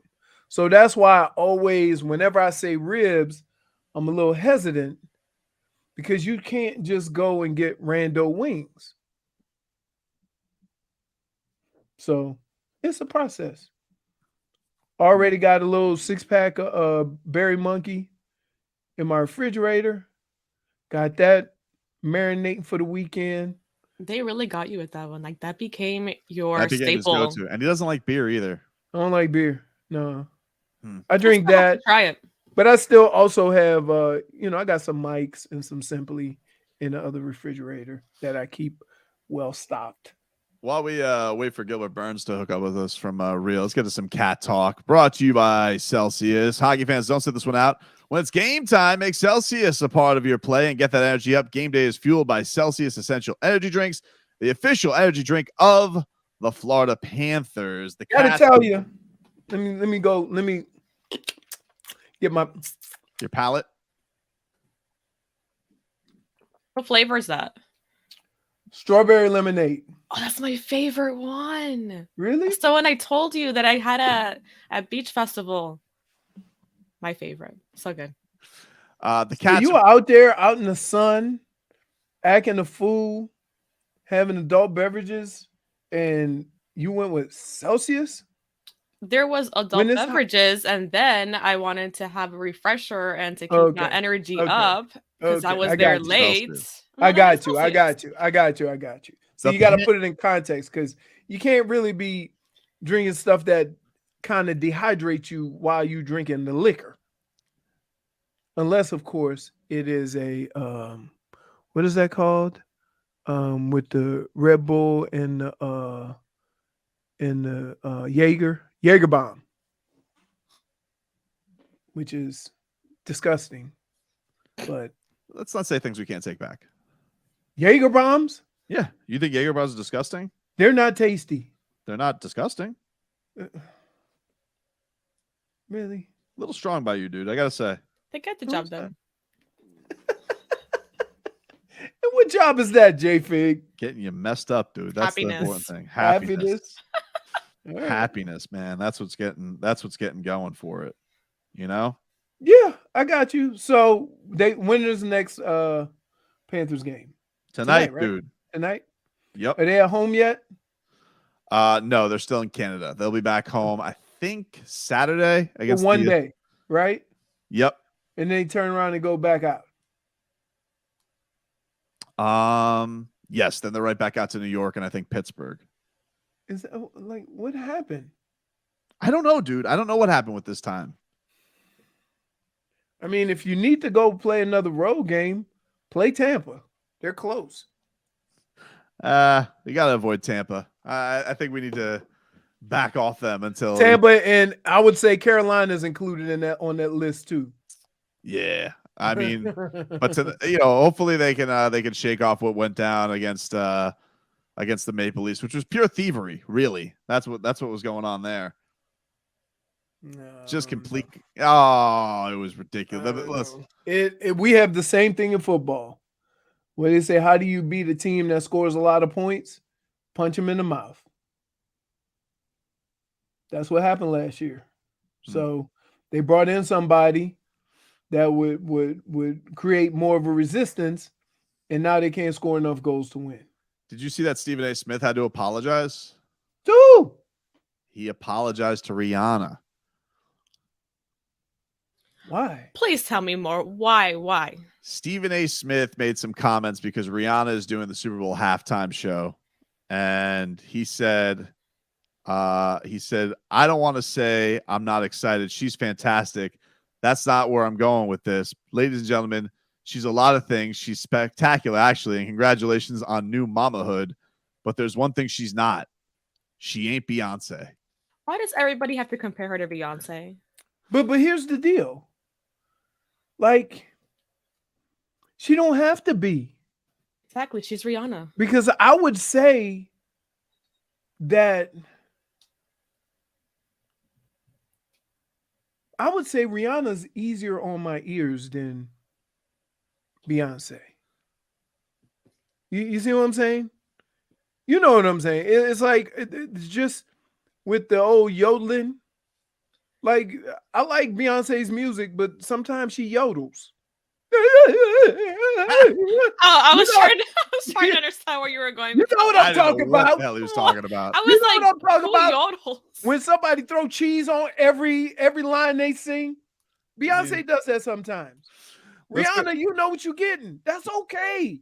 Let's go out to the Toyota of Hollywood guest line. Shop over 1,500 Toyotas indoors in one of America's largest showrooms at Toyota of Hollywood on 441 between Hollywood and Sheridan. One of the best fighters on the planet. You guys can watch him this weekend. UFC 283. He's going to be fighting Neil Magny. He's Gilbert Burns at home. He's got to be happy to be home. Gilbert, what's going on, man? Good to talk to you again. How are you? What's up, Gilbert? I'm good, guys. Thanks for having me. My guy Leroy, don't do Beyonce like that. I'm not doing her wrong. I'm just saying that when it comes to Beyonce versus, I don't compare them. I like both of their music. But if you're gonna go out and what Stephen A said, I wouldn't go that far. But I'm saying, like, if I had a preference, I think Beyonce sometimes is rough on my ears when she throws the cheese on it. I feel Not like saying her every music time isn't you good. talk about this, it just gets worse. You know those artists. Wait, y'all listen to those artists. They sing a song and they gotta go. And it's like, hey, let me marinate on the music for a minute, right? You know what I'm saying? See, y'all laughing because you know. No, because you're making it way worse. Gilbert, you know. We're laughing because you're funny, but I like these guys. I like how they do. Do one more time. How they do? Look. This one. You ever see somebody and they put the thing on there? That's to get the pitch correct. Okay. I got you. No. Come on. Oh man, Rihanna's just easier on my ears. That's all. I'm not saying Beyonce don't have good music. Not saying that. She's easier on your eyes. That's what's going on here. Oh, they both easy on my eyes. We ain't going there. We ain't gonna go in there. Listen, both of them are certified possum holders. Gilbert doesn't know about that. I don't think Gilbert knows that. Certified possum holder Gilbert is like a woman who's so good looking, even if she was, because you know about these women in Davie, like sometimes you'll have these weirdos, they're holding like rodents or some exotic animals in South Florida. And so we were saying, like, what if a woman, how good looking will a woman have to be holding a possum in Publix, but you'd still go up to her? That's how good looking they are. Yes. That's a certified possum holder. Certified possum dancing and that's it. Hey man, we're excited to talk about your fight coming up. But before we get to that, have you recovered from the Dolphins loss, man? Are you okay? How are you feeling? That was a heartbreaker of a playoff loss. How'd you take that one on Sunday? Bro, they played good. To be honest, I took it easy because they played a very good game. I was a little bit, I don't know. I couldn't expect too much from Skylar Thompson, but he kind of played okay, you know. But I think the Bills was just too much, and then with the rookie, we play without a quarterback. It was hard, you know. Think about it. If you have a freaking Josh Allen, if you had any one of these guys, it would be different. But I think Skylar did his best, but wasn't enough. You know, the Bills are playing very good this year, but I think those guys play very good. Tyreek Hill, Waddle, those guys hustle, you know, and it wasn't the best day, but they hustle, they play hard, so I respect that a lot. We all felt the same exact way. You just spelled it out. We all hurt, but what could you expect from third string quarterback? We were all the same way. Yeah, we need to get a better quarterback, especially with Tua getting hurt all the time, those concussions. I think that me as a fighter, I know we cannot play with that. You know, he should be out for a little while, make sure he get a good recover. But we I don't know. We need to get a quarterback. Idea that I have is a little crazy, but if you get Tom Brady to no, you don't like that? No. You know he's 46, right? I know, but he can put the ball so easy on Tyreek Hill hands, on Waddle hands.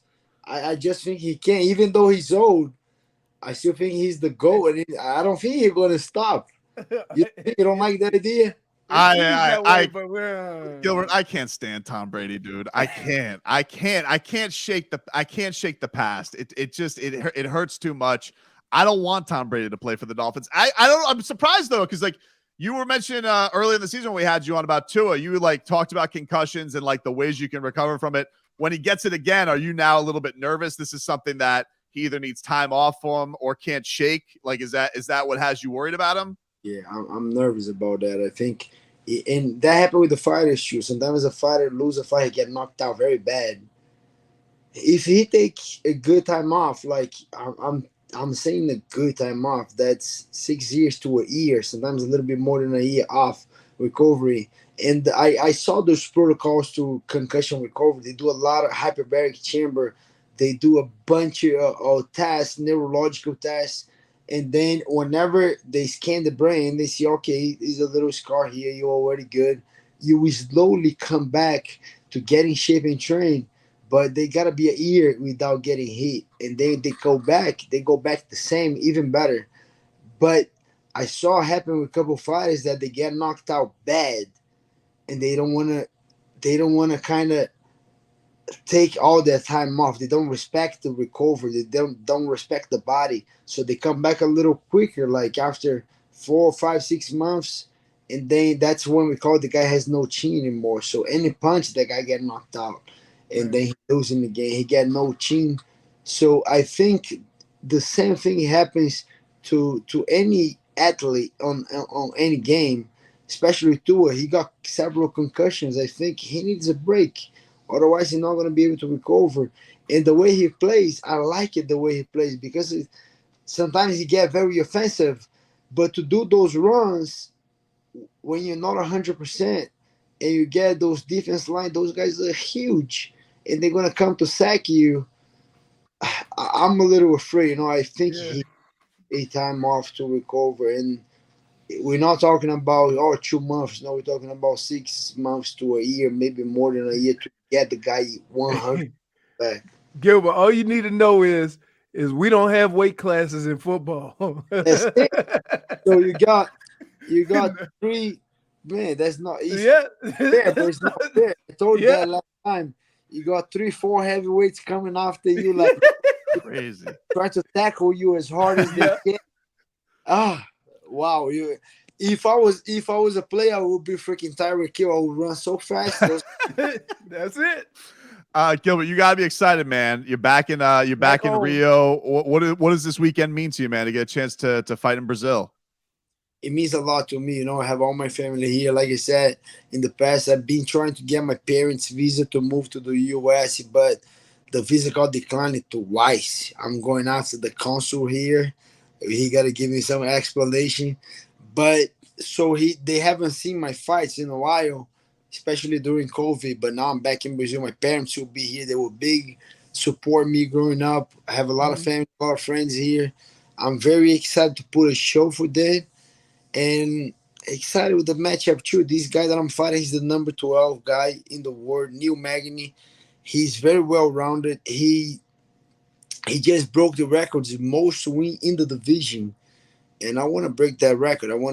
It's something that I don't like it that he got a record, and it's a little extra motivation to beat this guy. He's tall, he's longer.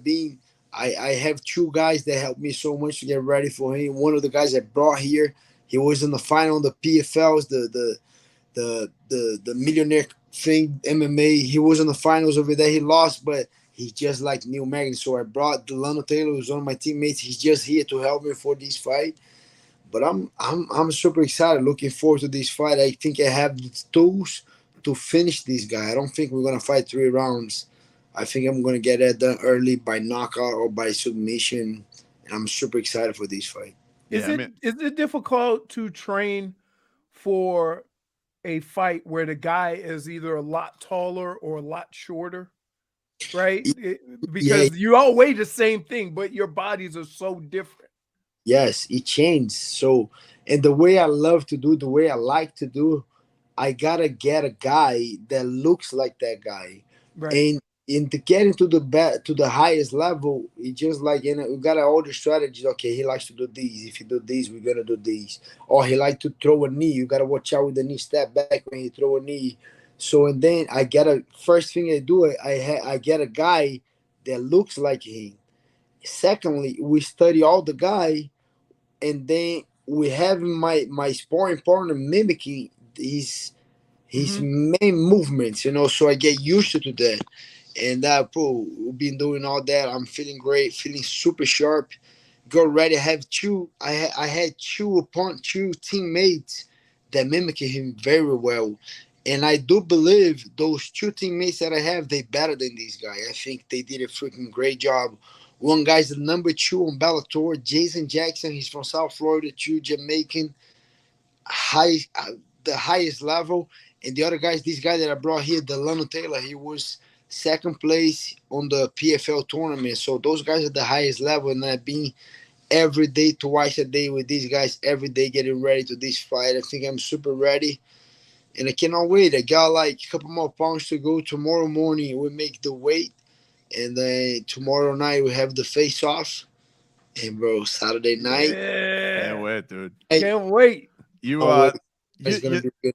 The Brazilian fans, though, Gilbert, they're crazy. Like you guys try, like they try and make the outside fighters come in and feel very uncomfortable. Like what are you can't be surprised by this. You've been to probably plenty of events, fought at events there, like to know that they really try and get in the head of non-Brazilian fighters when they come in that cage. They do. They very nice with the guy here. I saw a lot of guys taking pictures with him. Like he's cool. He's a very respectful guy, nice guy. But at the day of the fight, you know what they chant, right? They're gonna be vai morrer, vai morrer. That means you gonna die. You gonna die. Loud as they can be, you know, they go crazy with the chant, like you gonna die. You when the guys walking in, and if you land something nice, let's say if I landed something good and then he's hurt, they go even crazy. You gonna die, like insane. Like I love the crowd here. Those guys so energetic, and that's the difference here. I think the why is because here we don't have too much sports on the mainstream like we have in the U.S. In the U.S., you have MLB, NFL, and then you change the channel. Then you got these sport, you get that one, and then NFL, and these and a lot of sports sometimes going on at the same time. Brazil is just like soccer on the top. Everything is right here. So Saturday night we have no soccer, so everybody's gonna tune in. It's gonna be insane, and I cannot wait for it. That's awesome. Go guys, go buy UFC 283 on ESPN Plus pay-per-view. Gilbert Burns, we love talking to him. Local guy, big Dolphins fan. Yeah, he's always trying. Before we get you out of here, I gotta ask. The last time we had you on, you were expecting to fight Jorge Masvidal. I saw his Instagram post to you. Why do you think the fight didn't happen? You were very you seemed like that was a fan-friendly, great fight. Two top guys in the division. Why do you think that fight didn't come through? I think he's ducking me. I think I'm a very hard fight for him. Like,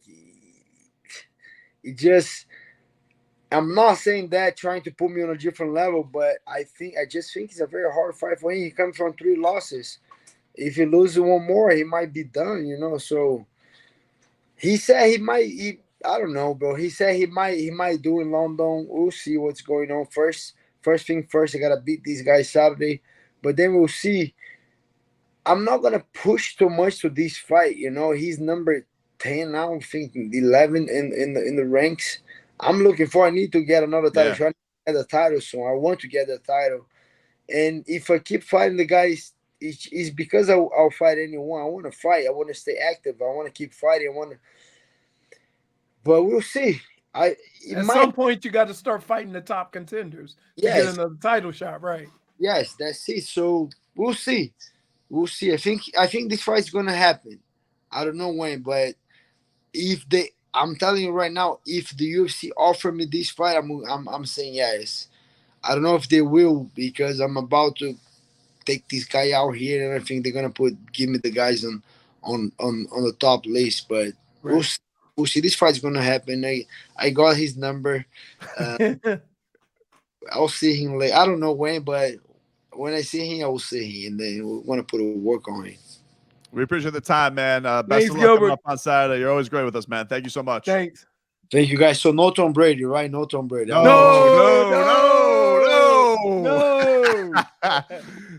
Who?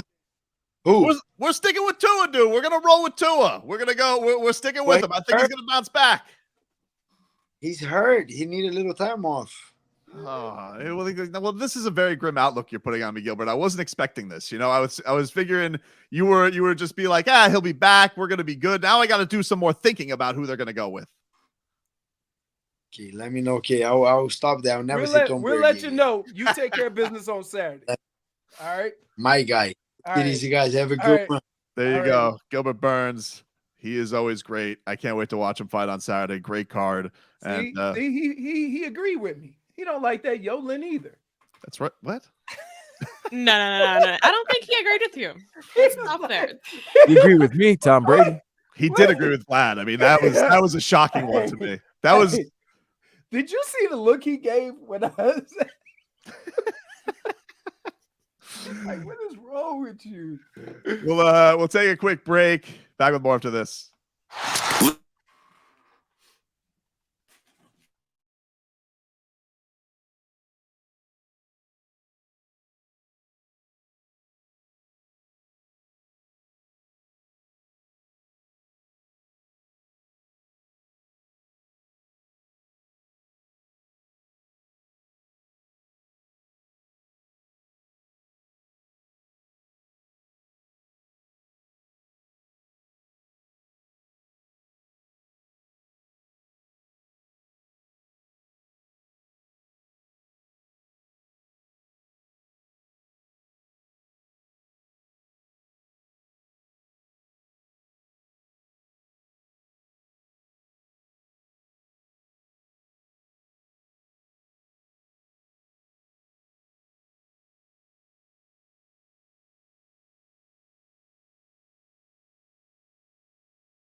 put your name on it.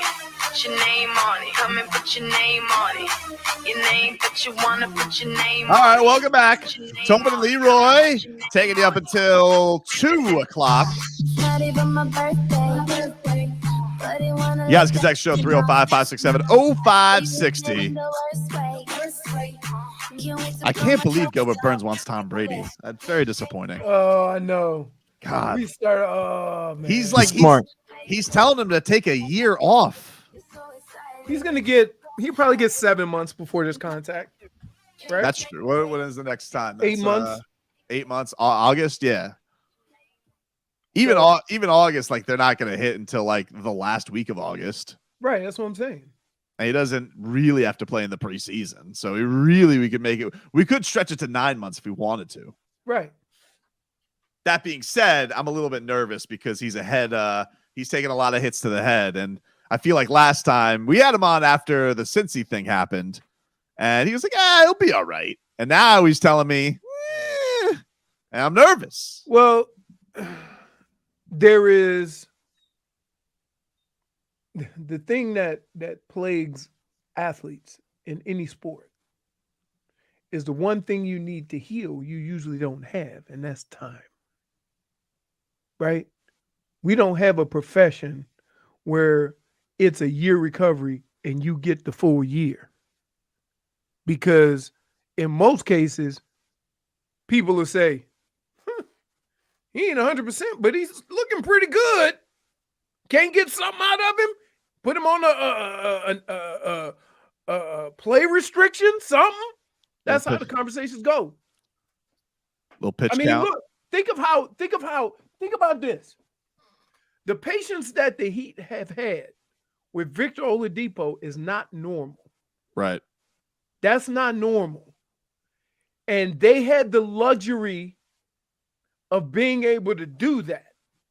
A lot of organizations or teams, when you talk about a star player, or just take a player of Vic's magnitude, if that guy's on the team, they trying to get him back because they probably invested a lot of money in him. For sure. So yeah.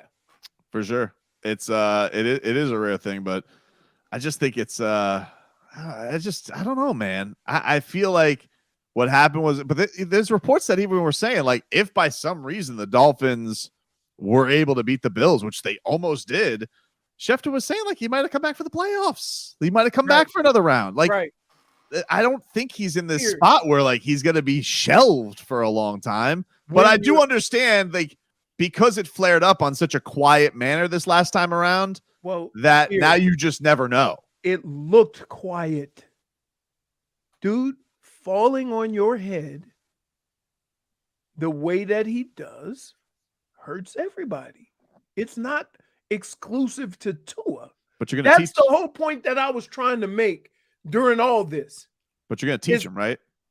I'm not going to teach him. Well, you said you're going to teach him how to fall. You said, because you did the same thing. Like you said, when you saw him on the golf course. He's the only person that goes out of his way to fall on his back. You don't want to do that. That ain't safer. Tell him that next time you see him on the golf course. No, man. Come on, man. Listen, when I see players, when I run into players, I'm like, what's up? I understand, but this is important. Of course it's important. It could change his life. No. You're like the Jiminy Cricket of concussions. Really? Yes. Yeah. First of all, what was Jiminy Cricket's role? He was a conscience. There you go. That's what Tua needs. He was there to guide Pinocchio because he wasn't a real boy yet. And he still kept lying. So Jiminy Crickets was garbage. I mean, would you respect an insect? I mean, about as much as I respect a wooden creature whose nose grows when he lies. I was really nervous that Hawk was going to wake up in that car yesterday. Oh, my, really? You were like, you kept looking back, or did you put him next to you? I put him next to me. It would have served you right for blaming me for it. Tommy wasn't home yet? No, I beat everybody home. You wanted to go for a ride. Huh? Oh, yeah, dude. Oh, yeah. Take him to the end. Yeah, you did it again, dude. You jumped the gun. You called Jay Fig a murderer. Yeah. You said J-Fig came by my house. Look where she left. Totally fair. And then 2 minutes later, you go, "Sorry, J-Fig, it's alive." It looked really dead. David just done. You already accused her of killing a bird in front of your house. Totally fair on both fronts. One, because she has a track record, and two, I did jump the gun. Proof of that. I didn't do anything. She wasn't choking that big ass bird. She was cuddling him. Sure. Wait, you killed the bird? I cuddle animals. No, I never did. Yes. Wait, you cuddled the bird and killed him?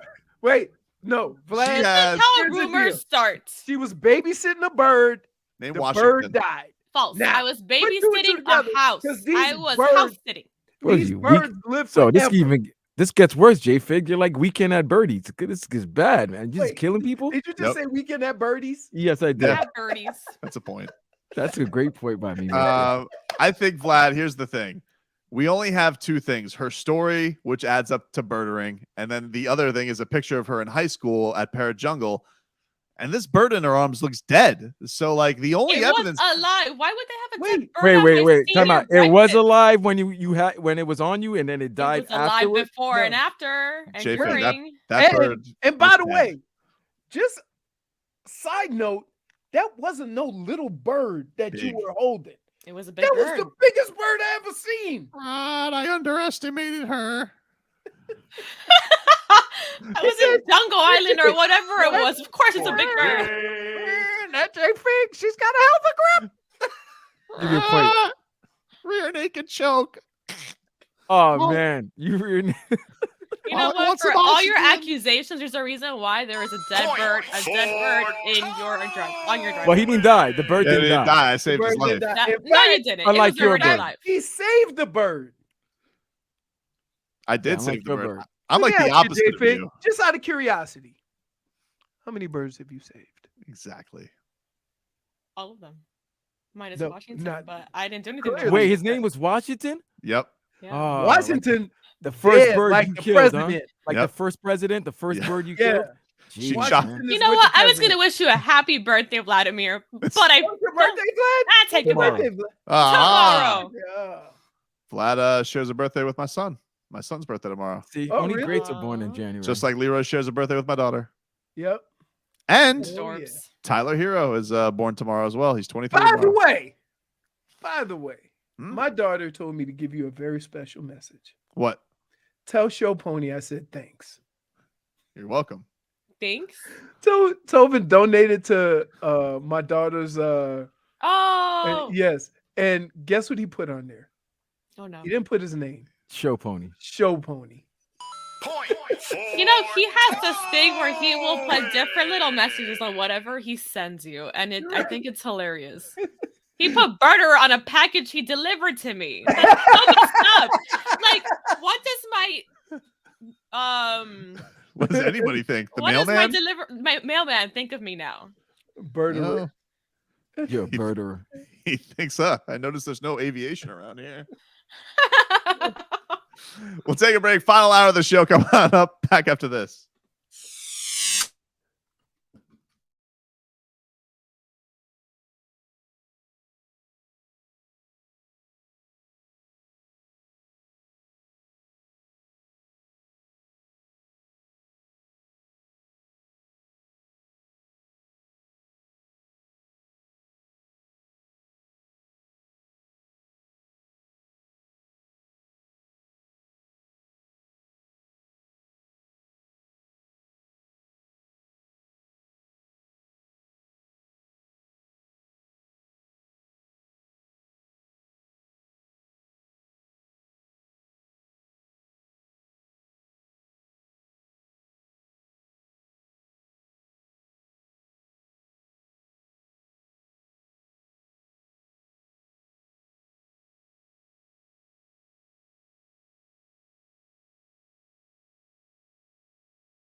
Imaginary players aiming coach right.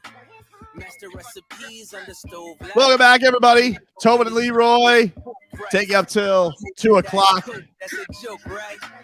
Everybody Got a little Goosies, no Goosies coming up. Get to a weather update here from our golfing expert, Leroy Horde, at the Windowplex. Weather here, brought to you by the Demesman and Dover Law Firm, your accidentattorneys.com. Free consultations 24/7. Call them at 866-954-MORE. Got some high clouds, 5 to 10 miles an hour. Beautiful day. Nearly a breath of wind, but I see a light one. Can't see any planes here, but I'm guessing the wind is going to be out of the east because I haven't heard any planes coming over me. And it's got to be about 81 degrees, 82 degrees. Yo, he's right. It is 82 degrees. He's a golf. Listen, you can fool him once, not twice. He's a golfer. Yeah. You know? Well, once I went outside earlier. Oh, you got so I got a real sense of it. Yeah. Let's get some headlines brought to you by the new Palmetto Ford Truck Super Center. Why buy your truck at a car store? Palmetto Ford. We know trucks. I just got to get to 2 Dade South comments first. One that says your Beyonce take is the most intangibles take you've ever had. What do you mean? I think, intangibles. You don't think that Beyonce can add a little something to the end of her song. She's a little too much is what you were saying. What is this dude drinking, a mimosa? Are you drinking a mimosa? Like, well, what the hell is that? And why? Yeah, I'm drinking a mimosa. Where did you get a mimosa? Don't worry where I get mimosas. I just get mimosas. Comments. Let me see it. No, dude. Where did you like? It's got a little strawberry slice on the top. What? Is there a cocktail party going on? Somebody's born day. You get stuff. All right. I didn't know people were bringing mimosas to work. Nah, I just went by the vending machine. There was a mimosa and a champagne bottle by the sales staff. So I was like, F it. There's glasses. I'm taking one. Oh yeah, for sure. Listen, happy born day to me. Happy, thank God. Dade South also says that Rihanna could be eating a live possum and I wouldn't care. I think I'm wait a minute. I 100% agree with all that. I didn't say no. We're not talking about whether either one of them are or aren't certified possum holders. We're not talking about that. I was just saying when it comes to Rihanna versus Beyonce versus Rihanna? Yeah, I think Rihanna's a little easier on my ears. Are you really watching it to listen? Oh yeah, dude, love the music. You really listen to the vocals? Love it, dude. You're making it very hard to believe you right now. Nah, I love it. No, I do. Look, the entertainment value. I give you a perfect example, right? Who's a better singer between Britney Spears and Christina Aguilera? Christina Aguilera, hands down. Aguilera, right? But who's a better entertainer? Britney. I don't know, man. I like Dirty X Tina. Of course you do. X Tina. She was actually my favorite growing up. There's no way that Rihanna's. There's no way though that Rihanna. It's just a weird take by Stephen A. Because there's just no way Rihanna's show's not going to be amazing. Like, right. She delivers voice and she delivers performance. Yeah. And the fact that she has produced her own like the Fenty show. Yep. She's going to do an incredible job at the Super Bowl show. By the way, I have no doubt. She's worth twice as much as Beyonce. Can she buy the Marlins? She's worth as what? Twice as much as Beyonce. She might be because she has. You want to bet? She has her own makeup line and everything. Glad you're going. I'm telling you. I think she's already a billionaire with the Fenty line, Yeah. but y'all forgetting about Savage Ivy and all of that. You're forgetting about all the other stuff that Beyonce has she's involved with. Yeah, can't forget about Savage Ivy, dude. Rihanna is worth twice as much as Beyonce. I just want to know if she's worth more than Bruce Sherman. No. Hold on. Let me see. Yes, Rihanna is, because they say Bruce Sherman's worth $500 million. Bro, Beyonce's worth $500 million. Can I talk to Riri? Twice as much. Rihanna is 1.4 billion. What about Beyonce? Almost Jay-Z is 1.3 billion. Wow. Well, you probably got to share that money with Beyonce, And Beyonce. It's not coming in. So much money they don't even have it on the internet. Oh wait, I'm sorry. Well, last year it was estimated 360 million. No way. She's got to be worth more than that. Who? That's what it was. Beyonce. Yeah, that's about right. Okay, wait. Somebody else. You're telling me that Rihanna's got $1 billion There's a lot of money more? that's not. You know what? There's a lot of money that's not accounted for. 500 million. There's a lot of money that's More not like it. accounted for. You know, Still, Hov is So still twice, money. almost 3 times as much. Jay-Z's still spending money from '88. So there's a lot of money that's still not accounted for. Let's get So, back you to know. the important thing here. How do we get rereaded by the Marlins? That's what I want to know. Let ASAP you Rocky be call it the general Riri? manager. Her baby daddy be the general manager. Oh, his Future, right? No, is she? No, He It's just said ASAP Rocky. ASAP Rocky. Future, Jesus Christ, man. That's Sierra. No, not anymore. No, he has a kid with. But that's Right. that's They have a Russell. kid. Yeah, Little Future. The Russell's being a father to Little Future. Mm. He's being present for the Little Hey, Future. you wonder if Little Future isn't thugging him out? You wonder if Little Future's doing He's high punking him. knees. You ain't my real daddy. On a plane. Gives him a Danger Russ sandwich. Throws it in his stepdad's face.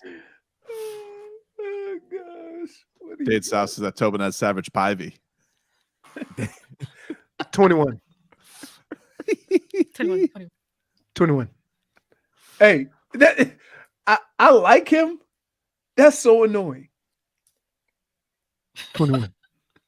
Just every song. 21. So he's doing the Mike Biamonte? To himself. he like every song he's in works. Before he even starts rapping. 21. Oh man. Anyway, get into some headlines. Carol Baskin, apparently she revealed her husband not dead.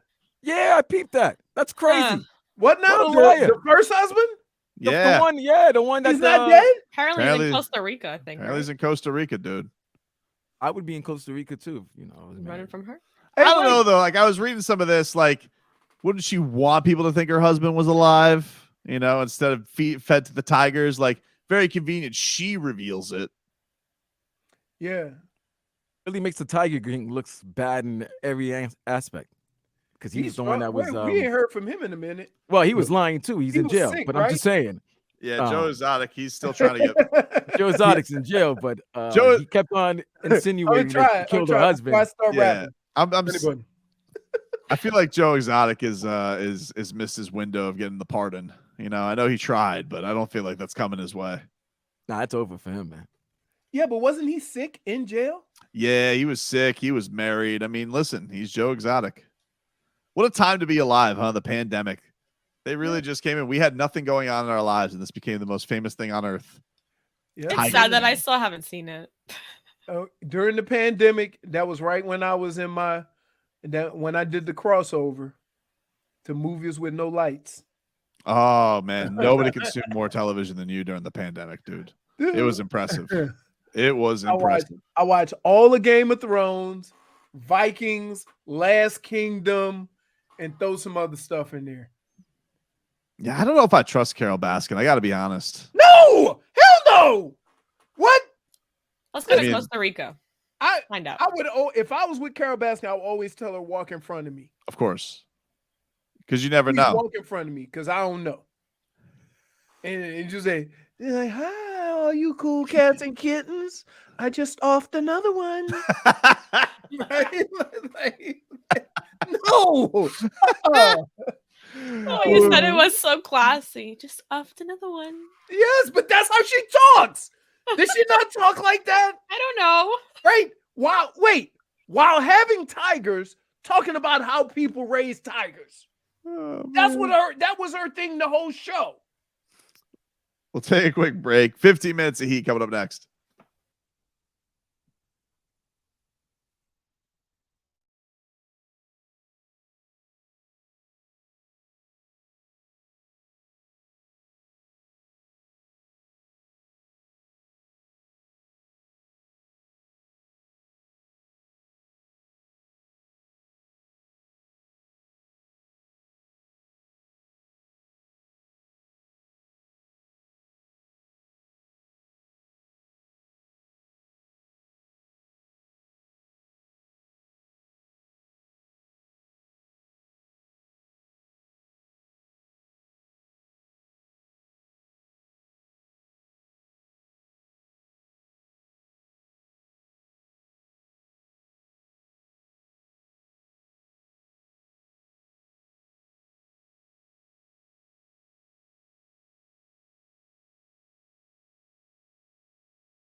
to Martin. Catch, fires, 3 ball. Left wing, rip the net.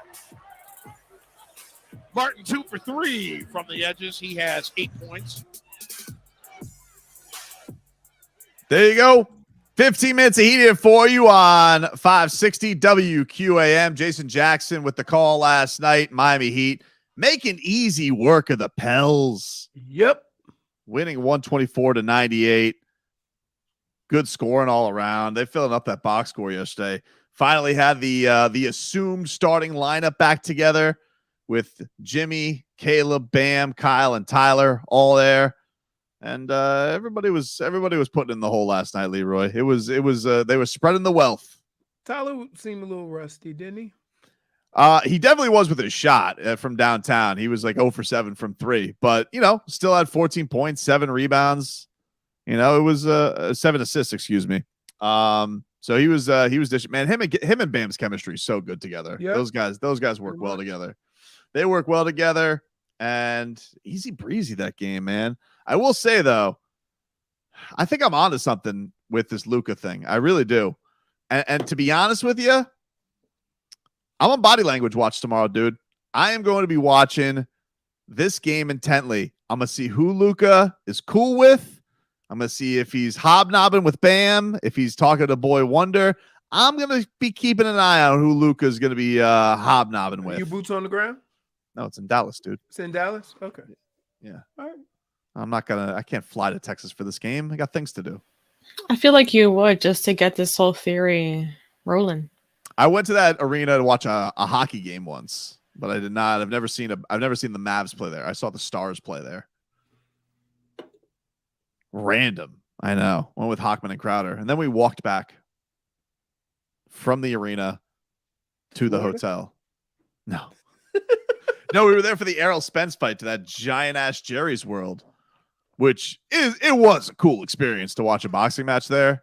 Really But cool. you don't even look at the fight, do you? You look you look at the screen. I would feel like you would be that no matter where you were. I don't even know how you could pay attention to football there.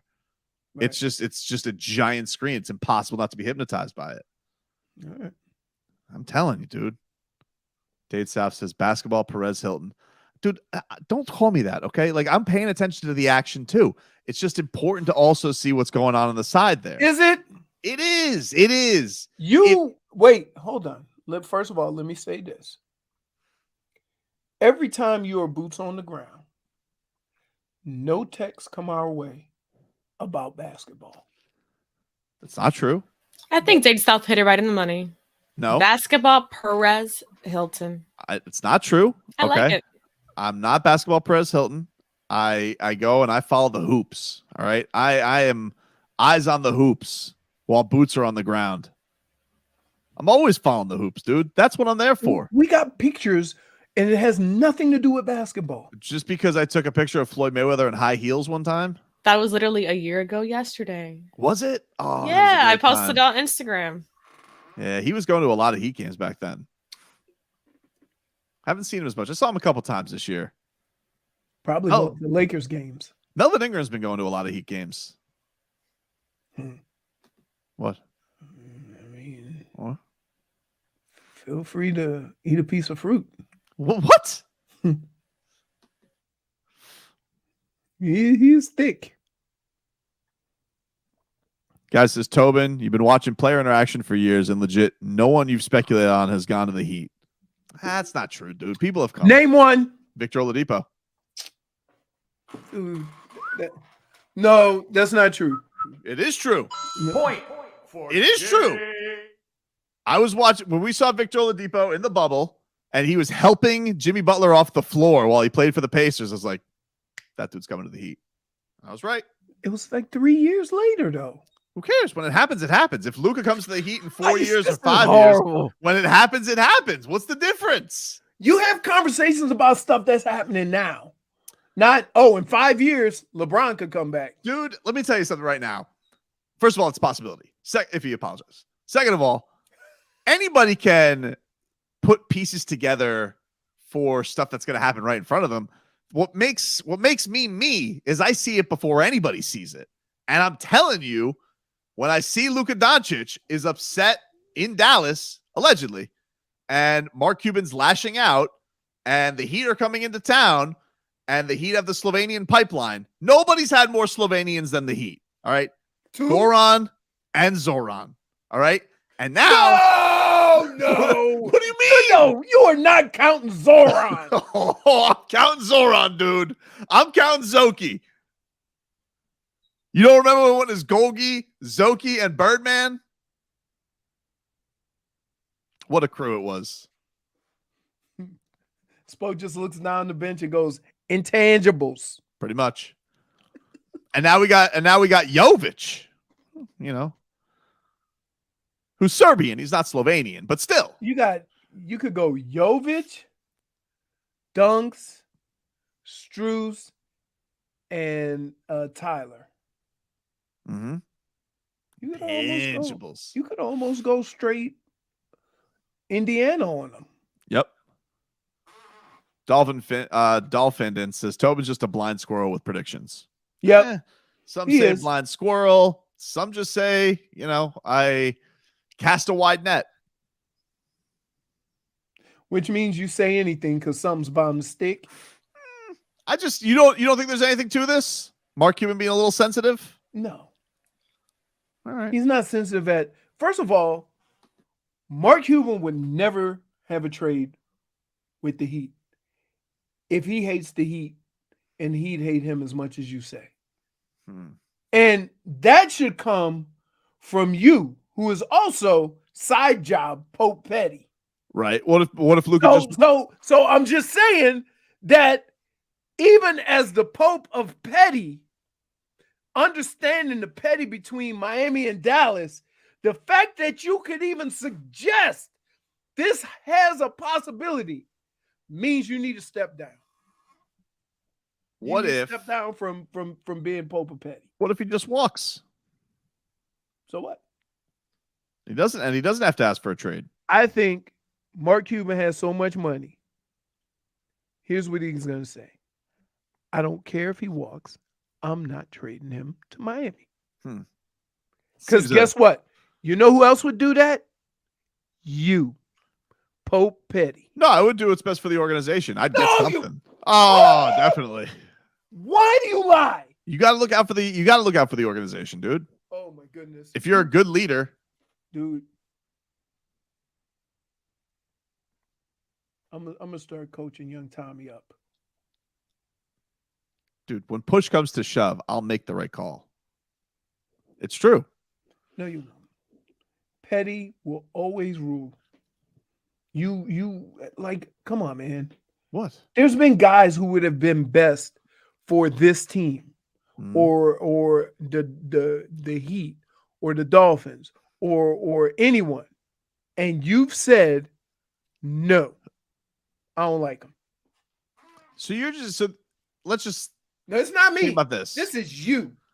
You agree with everything of the take of Luka being upset and the Heat having the Slovenian pipeline. You just worry about Mark Cuban. It's just the Mark Cuban thing. Wait, when did I say the Heat have a Slovenian pipeline? Who said that? They do. I mean, they do. Really? But he never said that. That was you that said that. I never said that was you. But you didn't disagree with that. Those words no, I didn't. were uttered by you. The one thing you said I didn't disagree with, and you're taking that? So you don't think they have the Slovenian pipeline? No, they don't. Two doesn't constitute a pipeline. I think it does. Trying to find a way to just it's not a pipeline. That might be a train. It's not a pipeline. Especially when one of them is the other one's brother. But he was with but Zoki played with Luka on the Olympic team. So Gogi, he won Euros with Luka and was his mentor. Zoki was on the Olympic team with him. And so basically what you're saying is Zoki has more pull than Gogi. Recent poll. I think Gogi always has the pull. He's like Slovenian Godfather. Dude, are you serious right now? We got to take a break. Leroy's got to bounce, and we'll come back with some Goosies, no Goosies after this. The results are in.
speech. First of all, I want to thank my connect, the most important person with all due respect. Thanks to the duffel bag, the brown paper bag, the Nike shoe box for holding all this cash.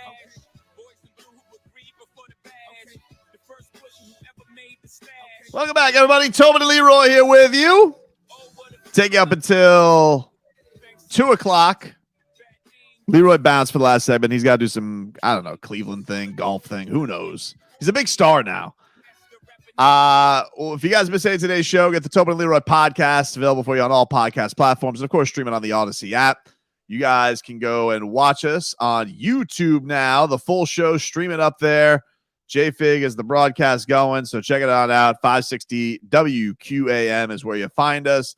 And Miami 560 WQM is still where you guys can watch us here on Twitch.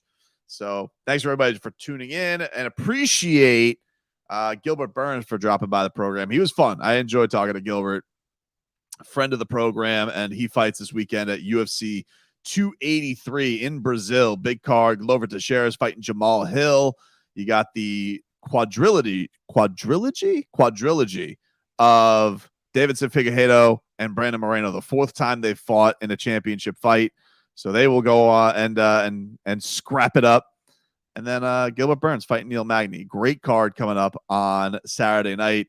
And I'll be previewing it coming up on Saturday on the BetQL network. Tapped Out from 7 to 9 p.m. Check that on out. New Porpoise pod coming out tomorrow, by the way, as well, with me and Solana, as we'll do some off-season Dolphin stuff. But let's get to some Goosies, no Goosies here, and see what Jennifer has been cooking up for us here in the Goosies lab. Is that Scooby shaking his bell? Yeah. What do you got for us today, J-Fig, for Goosies? No Goosies. All right, number one, Mike Gesicki's goodbye. Mike Gesicki's goodbye letter would have been Goosies galore. It would have been. It would have been Goosies galore if not for two words. Oh, no. Ryan Fitzpatrick. Ruined it for me. Quite frankly, telling me that you will forever cherish. Changed not only his life, but his career, but his life. And I gotta say, that kind of ruined the moment for me. And I'm glad they have a good relationship. It's just, me, Fitzy, so no Goosies. What about you, Vlad? You got Goosies from that? Oh, I got Goosies. Wow. It was that man's letting you know since December in Buffalo. He really has been. He's been letting you guys know that from December in Buffalo that he was done so with Miami. He's out. So the fact that nobody asked him, he wasn't asked, do you think you're going to be back with the Miami Dolphins? He voluntarily went in social media and said, this may be my last game in Miami, and I just want to thank everyone and thank Ryan Fitzpatrick. Didn't thank Tua. Didn't thank Tua. Didn't thank Mike McDaniel. Didn't thank nobody but Ryan Fitzpatrick. I think the only thing that was missing was a thanks to Flo. Pretty much. Flo, that was the only thing. That was the only thing I was missing. So that little cherry on top. Yeah, that was the cherry on top. Goosies. What about you, J-Fig? You got Goosies from Mike Gesicki's letter? You know what? After everything y'all just said, no Goosies. Wow. All right. No. I'm glad you're with us. I would say yes, but no. Fitzpatrick. What's number 2 on the list, J-Fig? Ken Dorsey being up for head coach job. I can hear myself. That's weird. The Carolina Panthers are interviewing him. I got Goosies from that. I think that's cool for Ken Dorsey. That's a Hurricanes legend. The damn Hurricanes didn't take him seriously for a head coaching job, and now all of a sudden he's getting interviewed for NFL jobs. Like, he has built himself up when other people were overlooking him. And also, that the guy cares, because we saw him in the video of that game after the Bills game, and man, he lost his mind. That guy cares. He could be my head coach. I got the Goosies for that. What about you, Vlad?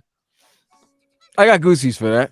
Goosies. Because that'd be quick. 1 year as being an offensive coordinator, and he's already getting right to the top head coaching interviews. So yeah, it'd be great to have a former Cane in the NFL in a head position and a big position like that.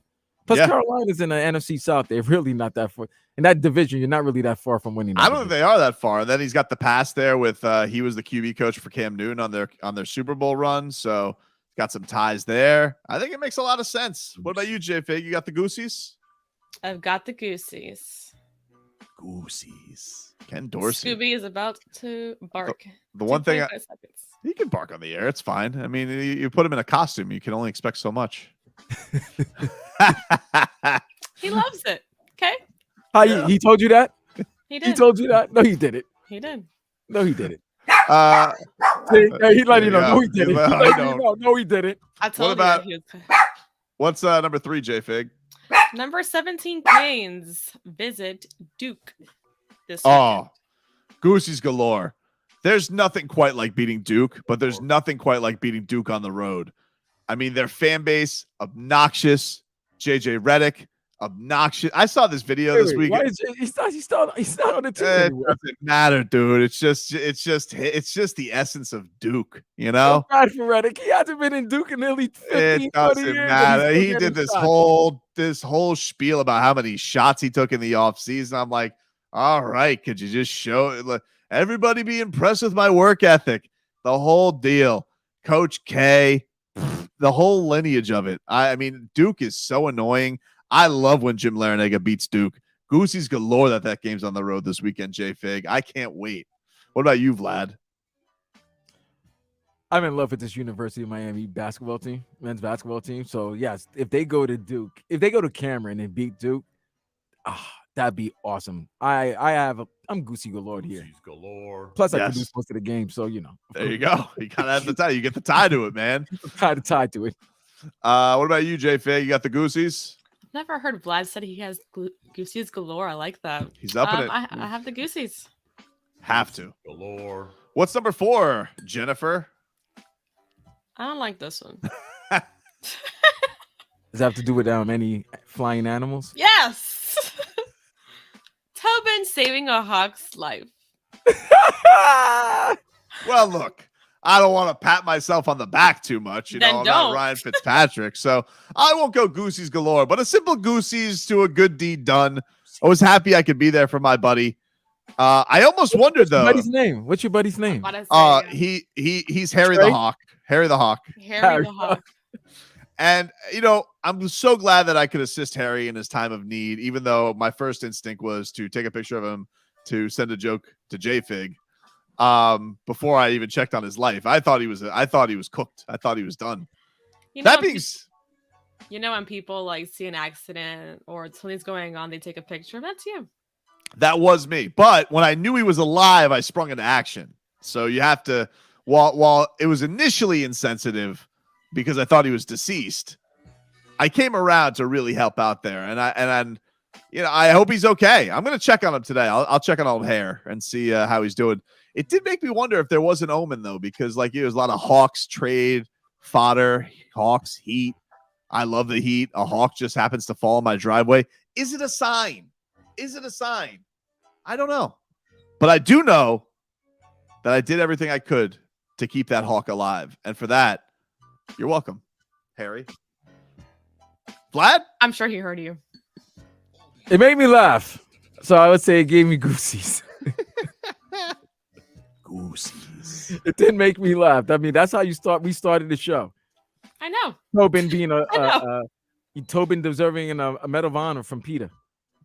Oh, I know. I got to tell you, PETA, I don't want to hear about it anymore, about eating the crow. Okay.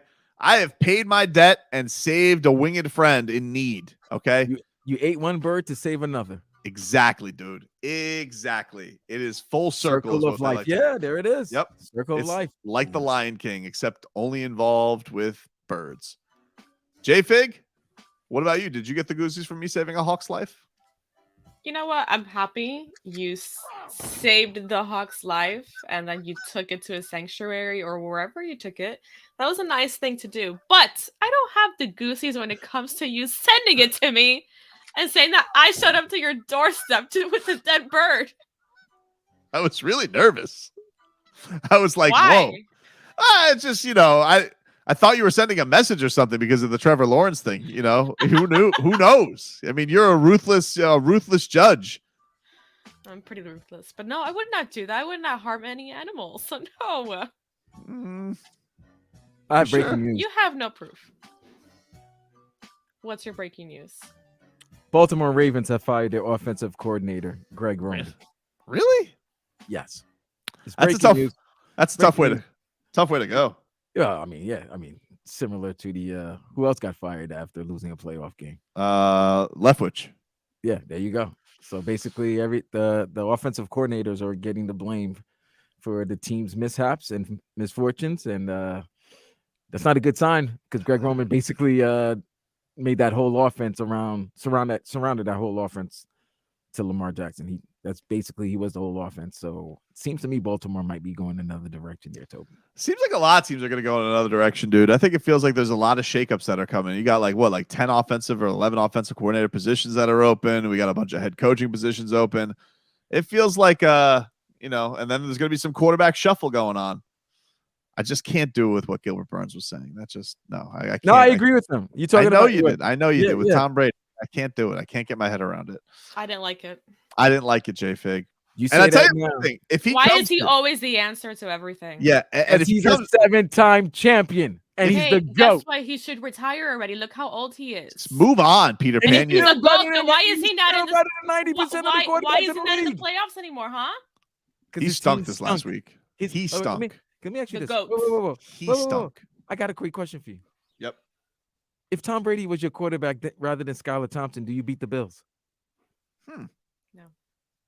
Do they beat the Bills? You're lying. You lying. You can't even keep a straight face. Hard to say. I can't keep a straight safe. Straight face. Don't even say that. You can't keep a straight face, J-Fig. No. I can't live in this theatrics of hypotheticalville. I don't live in that world, Vlad. So I'll stick here in reality world, and if Tom Brady was your quarterback in Buffalo, you are playing. Well, yeah, you'd be playing the Chiefs right now. It would be Tyreek versus Pat. Yeah, we'd see. Oh man, that would be what fun. happened with the Cowboys, huh? What do you mean? What happened to the Cowboys? What do you mean that happened to the Cowboys? They won. I don't know. Exactly. Exactly. What's number 5, J-Fig? Tyler Hero turning 23 tomorrow. All greats are born January 20. Yeah, Goosey's galore. It's Goosey's galore because Tyler Hero was born. It's Goosey's galore because Vlad was born. It was Goosey's galore because Tommy Tobin was born. Goosey's galore because Steve Goldstein was born on January 20. Happy birthday. Was he really? Yeah, Goldie. Happy birthday to Goldie. Goldie and I share a birthday. So the voice of the Panthers also born on that day. So you got to go get him a victory tonight, Panthers. All right. You already have Paul Maurice pissed off of the officials. Go out there. You get everything. But as far as Tyler Hero, it's Goosey's. He's got a birthday. He's got a birthday a week apart from his young son Harlem Hero. So, and you know what? Go out there on your birthday, go light it up for a lot of points. That's how you celebrate. And then you can take him out for I don't know, raspberry cheesecake or something, whatever the hell Tyler Hero likes. What's your go-to at Cheesecake Factory, J-Fig? My go-to? Yeah. Like pie-wise or cheesecake-wise? Yeah. I was always going for the cookie dough, but I think they took it off the menu. Did they really? Huh. Yeah. Vlad, you have a go-to at Cheesecake Factory? I haven't been at Cheesecake Factory in years, bro. I don't even remember the menu. Well, it is very long. It's like a book. It's like a novel. Dade South says the whole Luka segment was a hypothetical. Not really, though, because that was based off of things that are actually happening with Mavericks unrest. Then you're putting puzzles together, pieces together. I didn't go out and ask, what if the Heat had Luka against the Pelicans? No, I didn't play that game. You can see the difference. It's not quite the same. Everything's hypothetical with you, man. I don't think so, dude. I really like to stay focused and tunnel visioned. That's how if I were to just entertain every hypothetical that came into my mind, I'd never get anything done. So I try and stay right there in the moment, dude. Right there in the moment. That's how it works. That's a show for. I can't believe what you just said. That was all just a lie. Minus one for all of it. Somebody just tweeted text semantic samurai. That is what you are. Because you chop, cut, dissect words and then piece it together into your own puzzle. It's always adorable when you fill in, Vlad. I love that you always get a little piece of me every single time you come. Every time you come here and you realize, this Tobin, rascal. You're good. You're good. Thank you. You're good. You're good at what he You're does. good. You're very good. You have a happy birthday tomorrow, J Fig. Birthday. You have a great rest of your day. Like Leroy. Thank you, man. Leroy, he left. He couldn't take any more. He'll be back tomorrow, maybe. Everyone will be back for a Vice Shirt Friday. Thanks again to Gilbert Burns for stopping by. I really like that guy. If you guys didn't hear that interview, go check out the podcast. He was fantastic. And go buy UFC 283 this upcoming weekend at Rio de Janeiro. And we'll talk to you guys coming up tomorrow at 10 a.m. Bro, what the hell was that? Okay. Leroy, what the hell was that? I'm Chelsea Messenger helping you beat